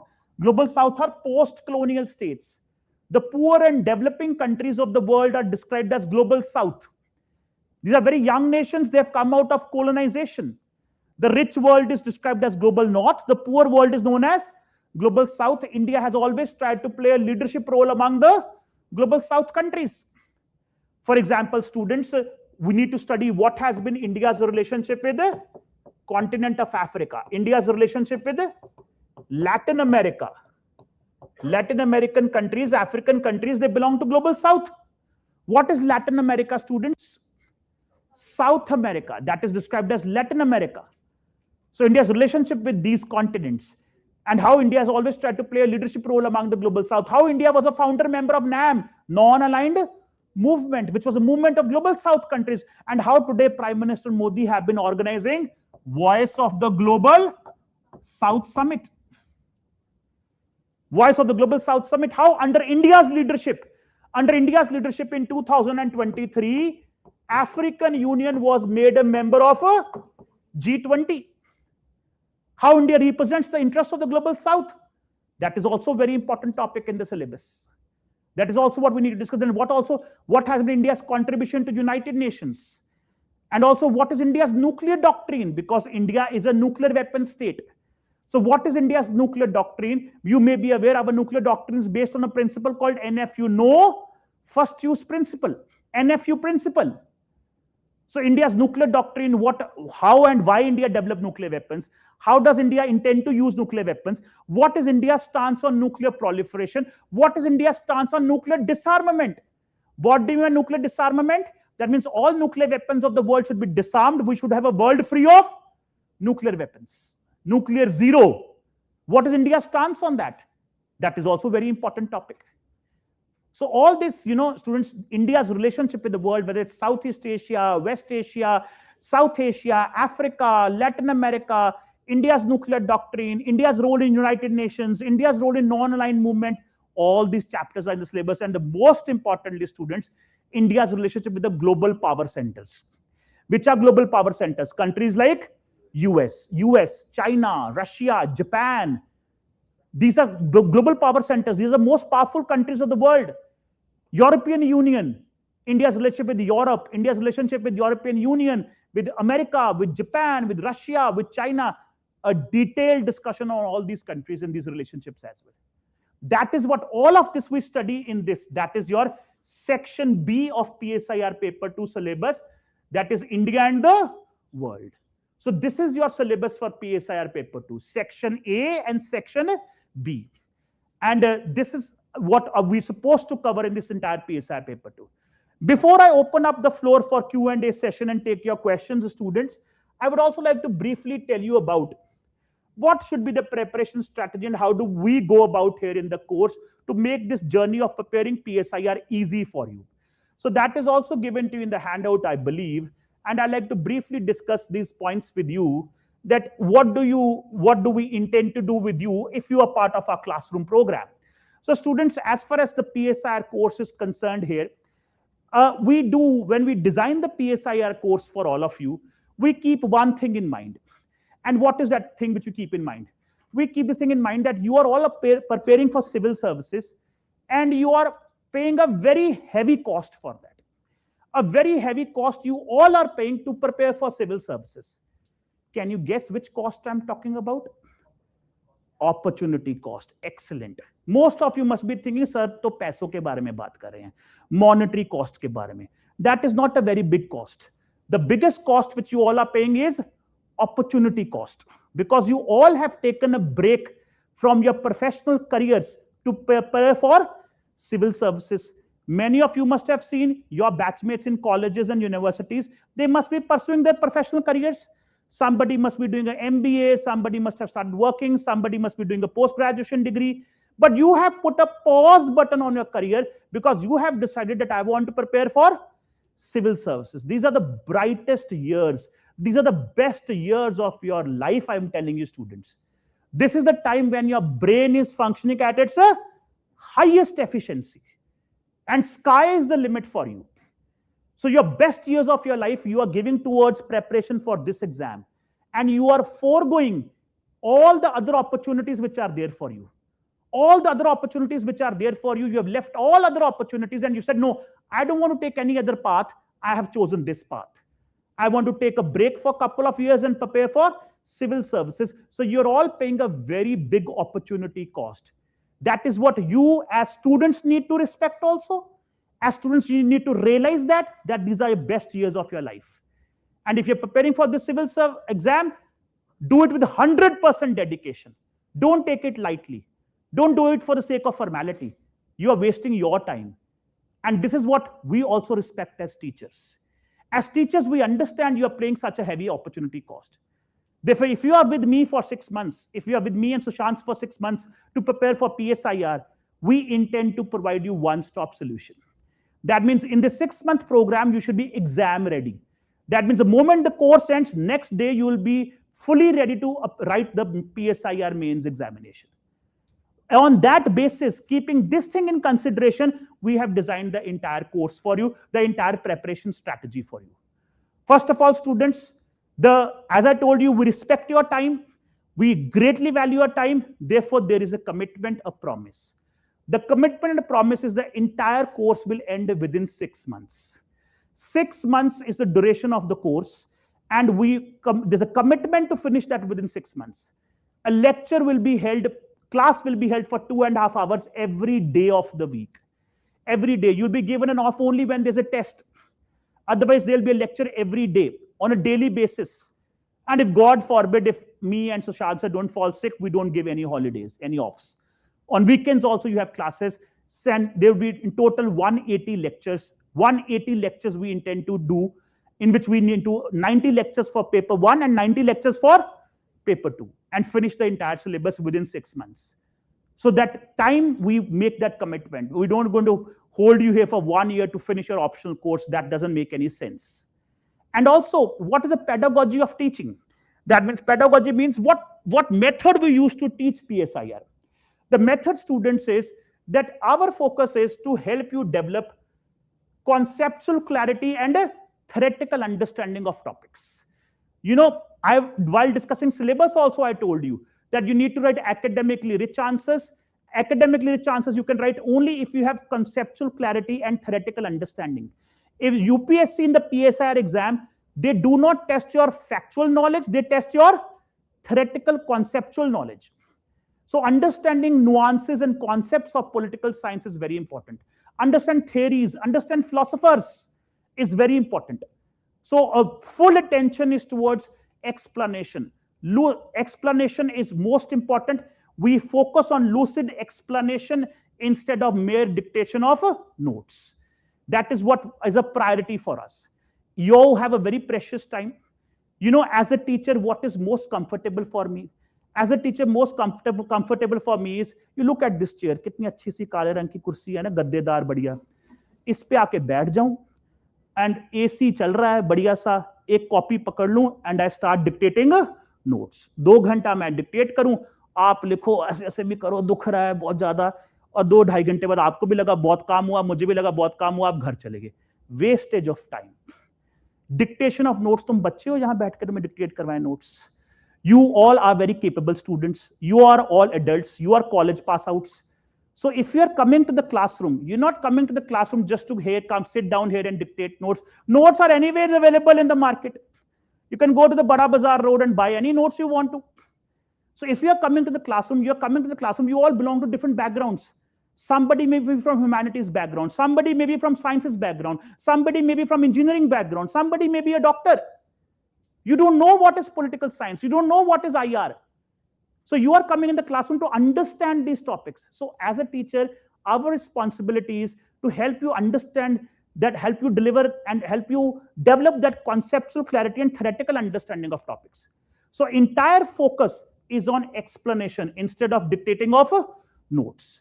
And students, notes we will provide you. Notes will be provided, like you all have got a handout today. Similarly, in each and every PSIR class, you will get class notes in the form of typed handouts. In the form of typed handouts, the study material will be given to you in each and every class. And this study material is very concise, it is very well researched, and it adheres to the requirement of the examination. Because, you know, students, there may be a lot of books available out there in the market. But the problem is that you have to make notes and study only those details which are required for the examination as per the syllabus and the pattern of the examination. Therefore, such study material will be provided to you students, which will adhere to the requirement of the examination. Concise, well-researched, exam-ready study material will be provided to you. In all your classes, you will get these handouts, these notes. And also, the course would end in 6 months. But our relationship will not end. You will stay in touch with us. You will have constant access on the portal. You all have access to the portal. You know about the Vajiram portal.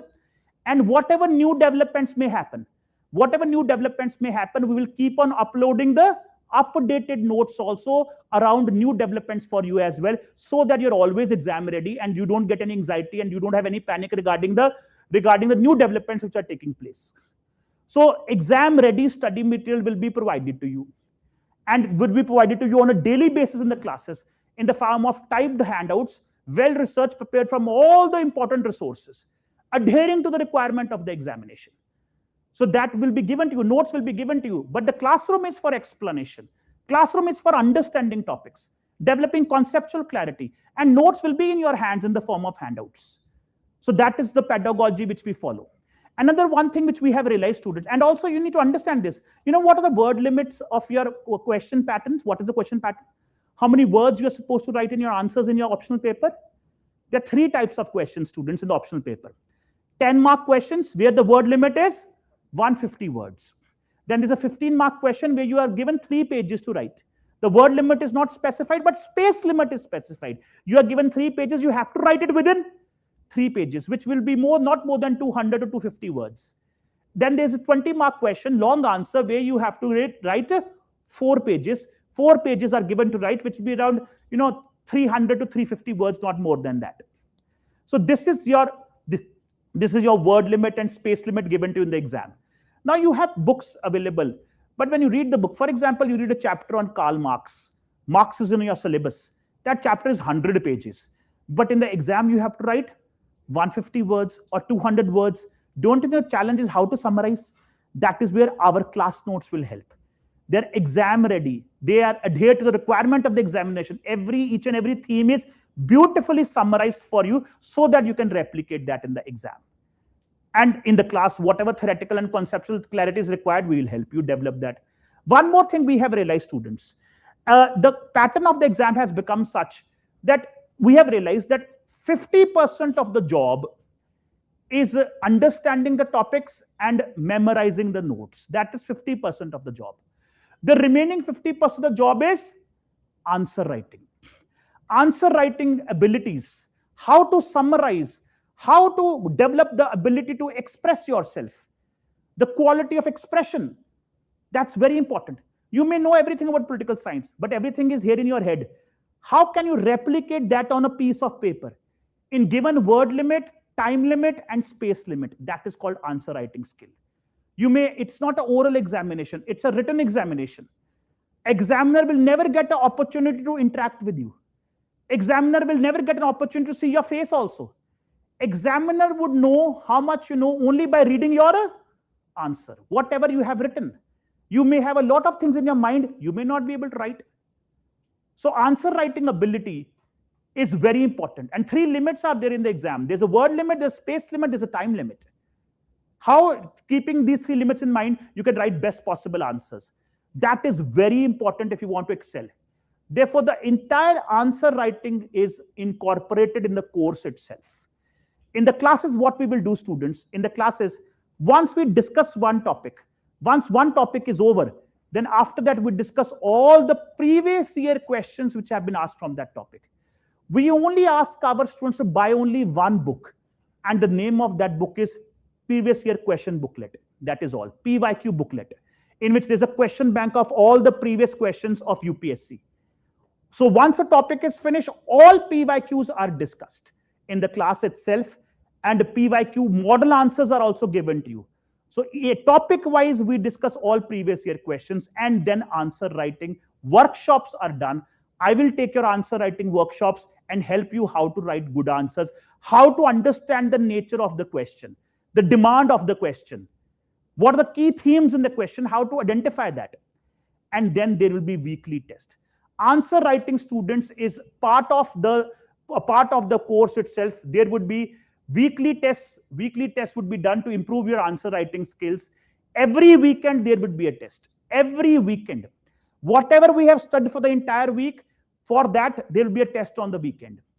And then evaluated feedback would be given to you. Offline students can also attempt the test. Online students can also attempt the test. And then feedback will be given. Online copies would be also evaluated. Offline copies would also be evaluated. And then model answers would be given to you. So every weekend there would be a test. The whole week we teach, weekend there would be a test for it. A weekly test will be held. Then every month there would be a sectional test. Sectional test means a longer test which will be for 2 to 3 hours. That would happen once a month also. And then at the end of the course, you will have FLTs. What do you mean by FLT? Full length test for the entire syllabus. So answer writing program is incorporated in the course itself. That is why in the beginning of discussion I told you that by the time you finish your course here, you are already exam ready. Your answer writing will be also done within the course also. All PYQs will cover in the class, and answer writing skills also will help you develop, provided I get cooperation from your end also. That is that you write all the weekly tests. If you are not writing all the weekly tests, then I would not be able to help you. Because answer writing is not just about teaching, it is also about practicing. And if you can't practice on the weekend, every weekend you'll have to do practice. And I will encourage you to do that. And if you work with me for 6 months, you will be exam ready, this answer writing ability which you will develop will also help in your GS, in your ethics, in your essay paper as well. So that is what we intend to do in this particular course, students. Then also students, I've already told you, updated notes also will be provided to you. Updated notes would also be provided once the course would end.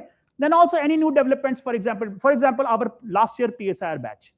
Now, when I was teaching PSIR to last year batch, like you, there were bright bunch of students who had joined PSIR course and they did a 6-month course with us last year. But students, when I teach students, I have one handicap. And that handicap I have is that God has not given me the divine capability to teach the future. I can only teach what has happened up till today evening. And do you think last year I could have predicted that next year Iran and US will have a war? Do you think that prediction I can do? No, I cannot do that. That's a current development. So that's happened this year, which the last year students were not able to cover because it didn't happen last year. Nature of the exam is such. All things, all GS topics, optional topics are dynamic. So whatever is happening right now, this Iran-US war, state of Hormuz crisis, updated notes on all this are being updated for the students, for the last year students also on the portal. They will continue to receive notes on updated topics also, new developments as well. So that is also done here. So this is how students we intend to cover this, and personal mentorship will be provided by myself and Sushant sir for all of you. We will all have a Telegram group in which we can always stay in touch 24 hours. Whatever problems you have, we will directly address. If you want to meet us personally, we can fix up a meeting also on the Telegram group, whether you're an offline student or you're an online student, and personal guidance also, hand-holding also, we would like to do for you. So this is the kind of preparation strategy which we have in place for you in order to help you prepare PSIR optional if you are interested in this particular subject.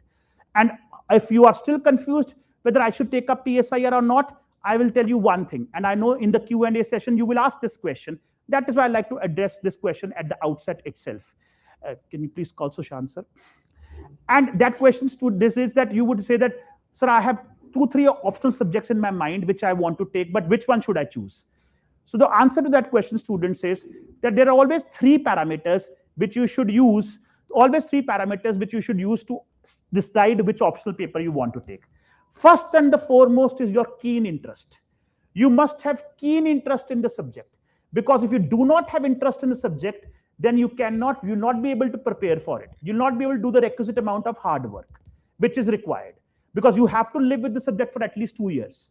And if you do not have interest, you will not be having the patience to cover it and do diligently cover that subject. So interest is very important. So if it comes to PSIR,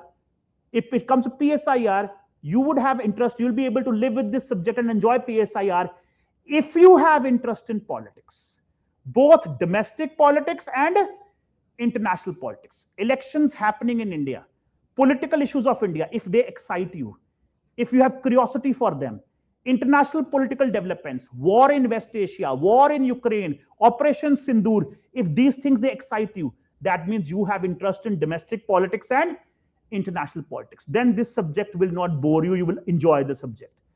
That's the first parameter. Second parameter, students, is that the subject, whether it has overlapping with your GS and ethics and essay paper or not, because you should have a spillover effect also. You could prepare for this optional, you get advantage in other papers as well, which will increase the possibility of your selection. That is also where PSIR is very good. It has a lot of overlapping, like Sushant sir discussed with you with other papers. That's why PSIR students are very successful. They don't prepare only for the optional, but they excel in other papers, especially GS paper 2 also they excel. So they're able to prepare for other papers also while preparing for you for optional, for PSIR optional. Spillover effect is there. Third parameter is possibility of selection. There are certain optional papers which are very popular. Most of the selected candidates, they opt for those optional papers. That also you must keep in mind while selecting an optional paper, which is popular because of its high possibility of selection. But that third parameter should be given the least importance. Most amount of importance should be given to the first two parameters while deciding an optional choice. That is what I will suggest to you. And that's also where PSIR is very good. It has a very high success rate in UPSC, one of the highest in UPSC. So these three parameters you should keep in mind. So this ends our workshop with you students. Now Sushant sir also has joined us, and now we'll open up the session for Q&A. Whatever questions you have, queries you have, feel free to ask, and we'd like to address all the queries. Yes, go ahead. Yes, online students switch on our cameras and tell us yes. Yes, your question. You told that we need to study the process of study of international relations. Do we need to put all of these in every single answer of PSIR? Yes, you will have to. If you learn to do that, that's what I will teach you. You have to learn to put these theories in every single question of PSIR paper 2. And if you are able to do it, if you won't do it, it's not that you'll be writing wrong answers, but you would not be getting good marks. If you want to get excellent marks, you have to learn to put all these theories, IR theories and IR concepts in all your IR questions in the optional paper. As I told you in the beginning also, that section B of both the papers, Indian government and politics, paper 1, and section B is Indian foreign policy. Since you have familiarity already, because you would have done GS polity and IR. But point is that if you write a GS answer, in optional you will not get marks. That's why I use the word double-edged sword. Okay. So to write an academically rich answer, as Iqbal sir told, you have to have a command over the theoretical perspectives and employ them while writing answer. So these theoretical perspective and concepts will give you a lens to examine the situation, whether it is Strait of Hormuz or any such incident in domestic politics also. Okay. So this is how that differentiates a GS answer from an optional answer, and that's how you can get good marks here. As I told you, every option has its own requirement, and you have to do justice with that optional.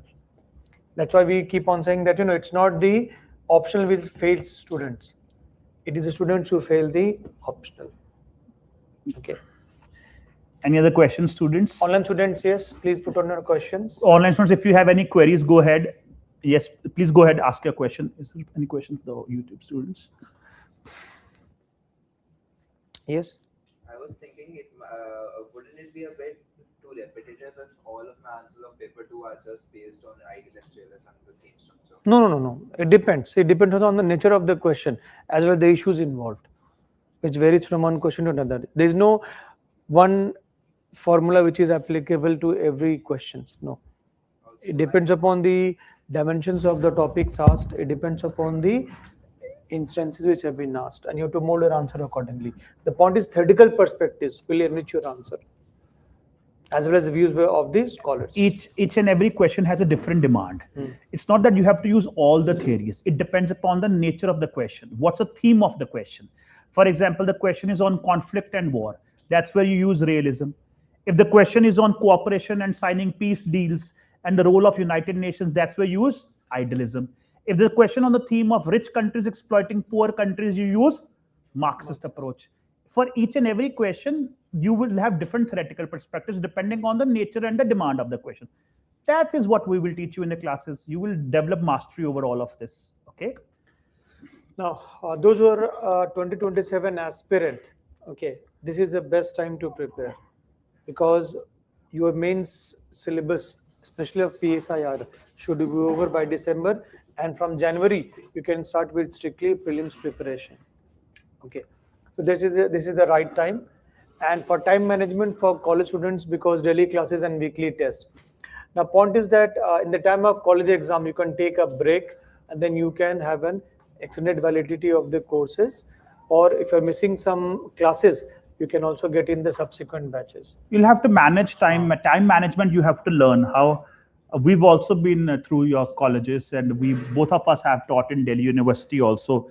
If you are college students in Delhi University, I don't think the college takes your entire day, and rarely you would go to all your college classes also, I believe. So therefore you can manage time also. It's not that you cannot manage time. Even if you attend all your college classes, you still have half the day in which you can prepare for optional. So time management is something very personal which you can all do as per your schedules, whichever. What is the kind of workload you have in colleges and universities. You'll have to manage accordingly.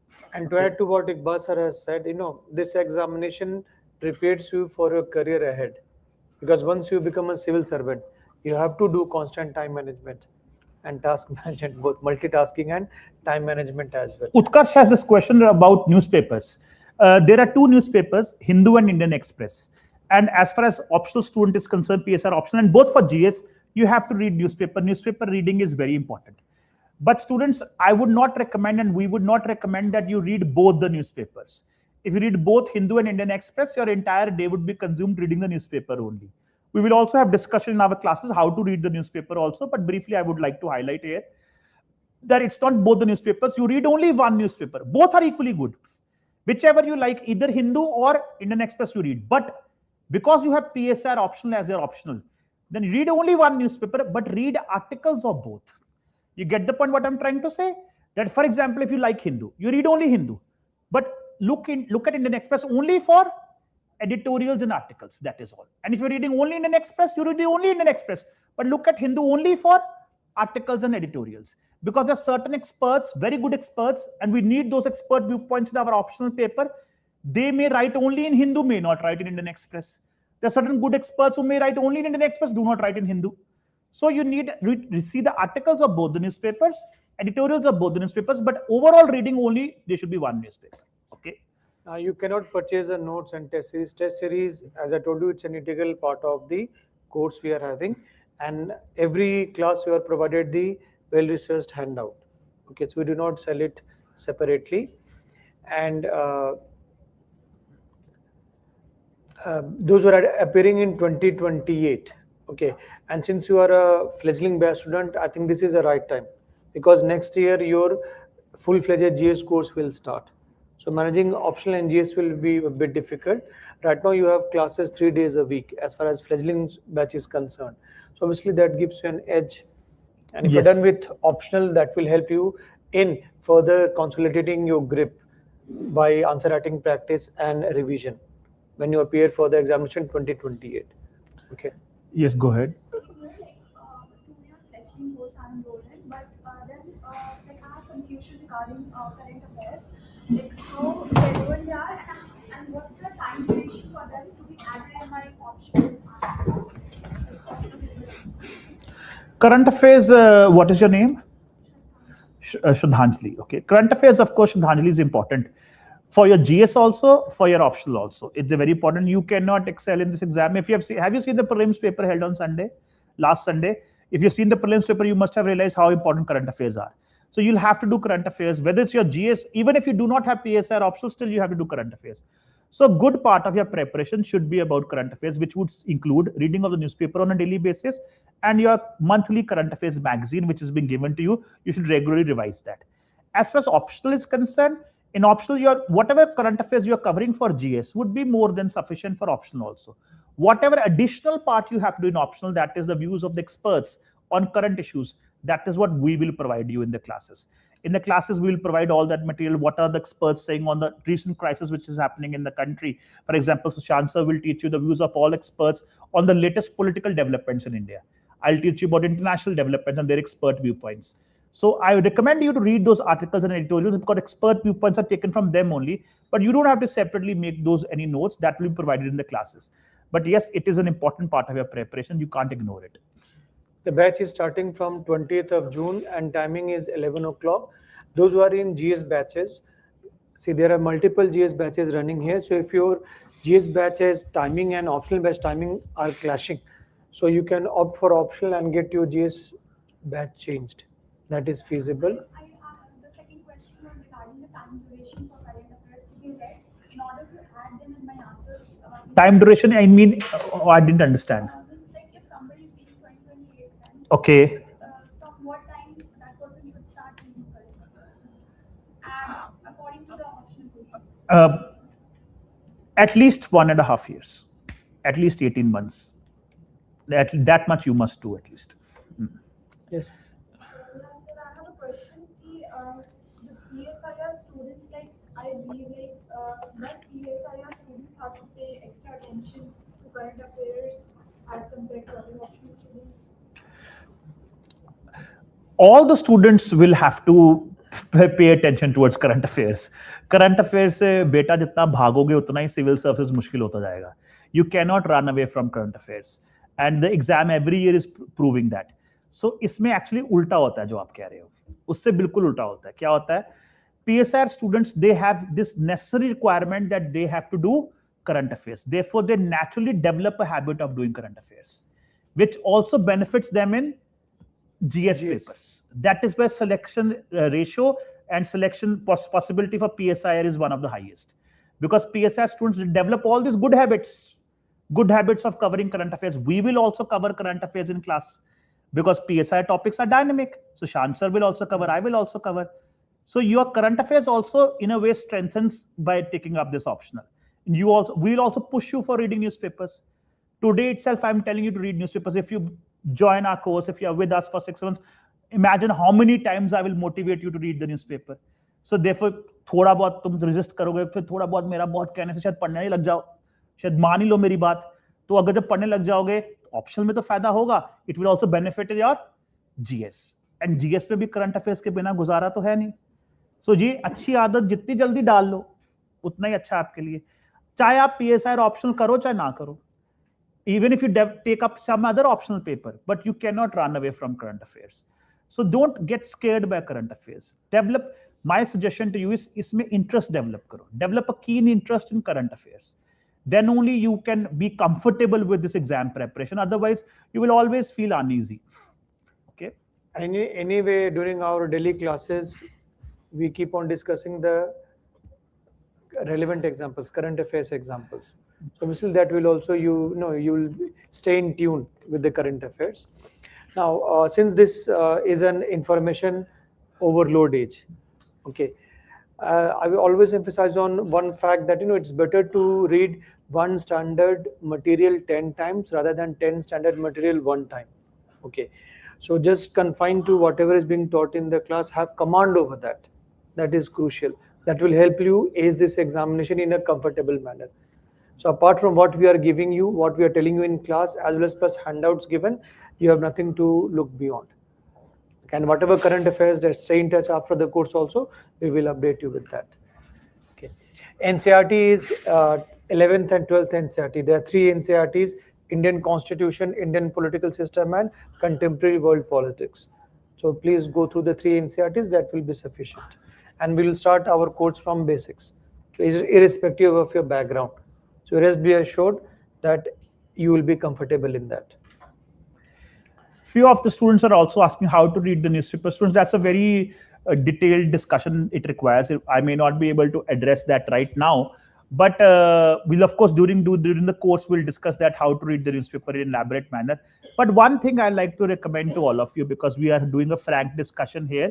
So one thing I like to suggest to all of you, if you do not have a habit of reading the newspaper, which I assume most of you don't have, and therefore whenever we develop any new habit in life, there is a kind of reluctance, kind of resistance in doing that.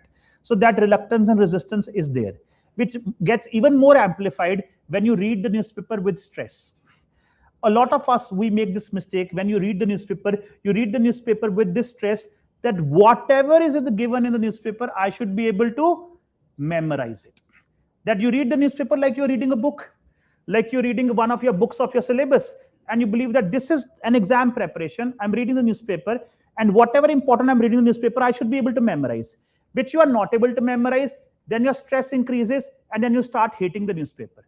You will start hating the newspaper because you have an irrational expectation from yourself. Students, nobody can memorize the newspaper. Don't have this irrational expectation from yourself that if I read the newspaper every day, I should be able to memorize. Don't have such expectations. Read the newspaper without any stress. Just read it for the sake of reading it. Like, I'm sure at your home, your parents must be reading the newspaper. Your grandparents must be reading the newspaper. In every household, people read newspaper. They read newspaper for the sake of knowledge, so that they're able to get aware about what is happening in the country and the world. So, if you're a more aware citizen, your quality of life also improves. You don't get that zombie feeling, that lost feeling in life that मुझे कुछ पता ही नहीं दुनिया में क्या चल रहा है. Your confidence also improves. Your personality development also happens. So read the newspaper for that purpose, for general awareness, without having the stress that I have to memorize. Memorizing part will take care. For memorizing part, we give you a monthly current affairs magazine, and in the optional paper, we will give you notes on current developments which are related to optional. And then you can memorize by looking at those notes. Monthly current affairs magazine has newspaper notes. So don't read it with this stress that I have to memorize everything. You read it for the sake of reading it, develop a habit and love for reading it. And then you will start enjoying it. Because without reading the newspaper, if you directly pick up the current affairs magazine, you will hate it. You will not be able to cover it. So reading the newspaper is very important for that. So try and develop a habit for it and love for reading. Otherwise, if you do it with stress, then you will not be able to enjoy. For example, all the time we keep on getting such questions. So what is important in the newspaper? That means you want this answer, that which particular paragraph or page I should read the newspaper, which is important for the exam, and nobody has answer to that question. And you keep on asking this question because you don't want to read it. So when you start reading it and you develop habit of reading it, automatically you start understanding what is important and what is not important. You want all your questions answered before you do it. Start doing it, and then we will be there to guide you. And then we will tell you slowly what parts are important, what can help you. In the classes, you will automatically understand what is more important. And then we can have a detailed discussion on that also. So don't have anxiety over it. Just develop a love for reading. That is what will help you. Yes, go ahead. So there's this question that whenever I try to study the current affairs on my books, it's just this anxiousness that a lot of time will be lost if I study it 5 or 7 times. So it's just subconsciously I want to read it and just learn it in the first or second attempt, and which causes a lot of stress, which is like not studying on this. No, you can't do that. That is also an inhuman expectation from yourself. That is also, I would say, not a realistic expectation. If you're reading a book which is relevant for your GS or your optional, and you think that in the first reading itself you'll be able to memorize, it's not going to happen. What's your name? Aryan. Aryan, it's not going to happen. You don't have such expectations from yourself, which cannot be done. And when you expect the impossible, then you get unnecessary stress. First reading should be casual reading. Casual, like you are reading a novel. A casual reading, just an introduction to the book. Even if you're doing, for example, NCERT, first readings of NCERT should be just a casual NCERT reading, cover to cover, just read it. Then second time when you pick it up, then you pick up a marker in your hand or a pen in your hand, and then you start underlining or highlighting those parts which are important. Third reading, you will be able to memorize. So at least 3 readings would be required to have some hold over that particular study material. Okay, so that in first reading, it's impossible to memorize everything. And that's where you have to give time. Don't get an over anxiety with this, why I'm giving so much time. You have 1 year at least. You must 28, so you have at least 11 months. So 10, 11 months. So you have time. If you utilize all the days, you'll be easily able to cover it. Don't worry about it. Okay.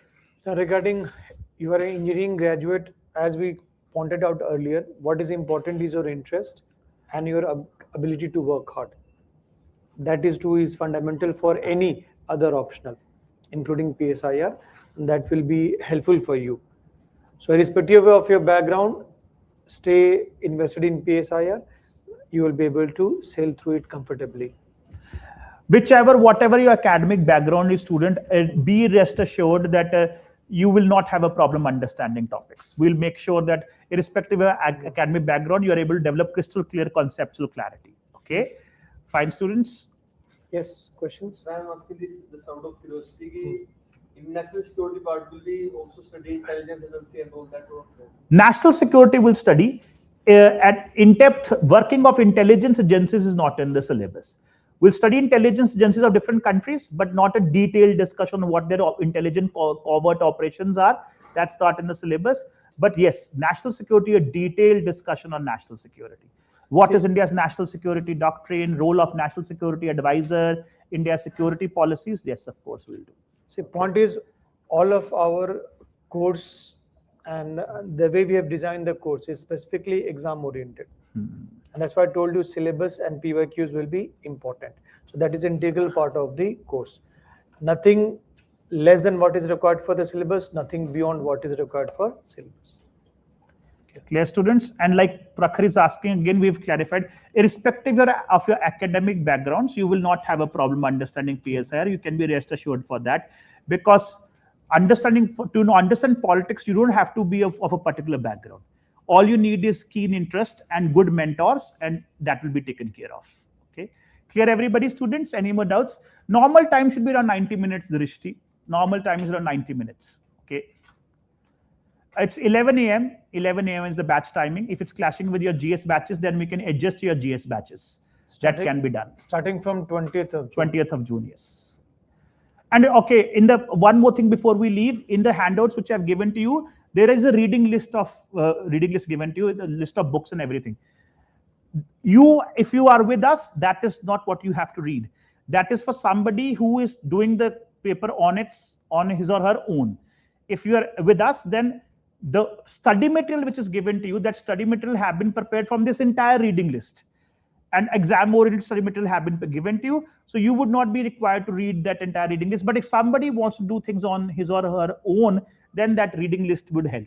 But as far as our students is concerned, they will get all the notes in the classes, and those notes have been prepared from this entire reading list and all the books, relevant books which are there for the syllabus. Okay.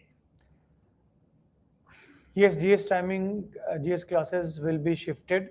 Your GS batches will be shifted. Kashish, your GS batch will be changed. The administration will help you do that. There are simultaneously multiple GS batches going on. So you can just jump over to another GS batch, and then that's how you can attend both optional and GS classes, and their timings would not clash. Those who are appearing for 2029, the best time for preparation is next year, not this year. Okay, Drishti, you can talk to administration. They'll help you in doing this. Okay. There'll be simultaneous GS batches going on, and you can go to another GS batch and continue your GS classes also and optional classes also. Clear, everybody, students? So thank you so much, students. Thank you for your time. I hope you benefited from the workshop. Thank you all. See you later. Thank you, students. Thank you, online students. Thank you.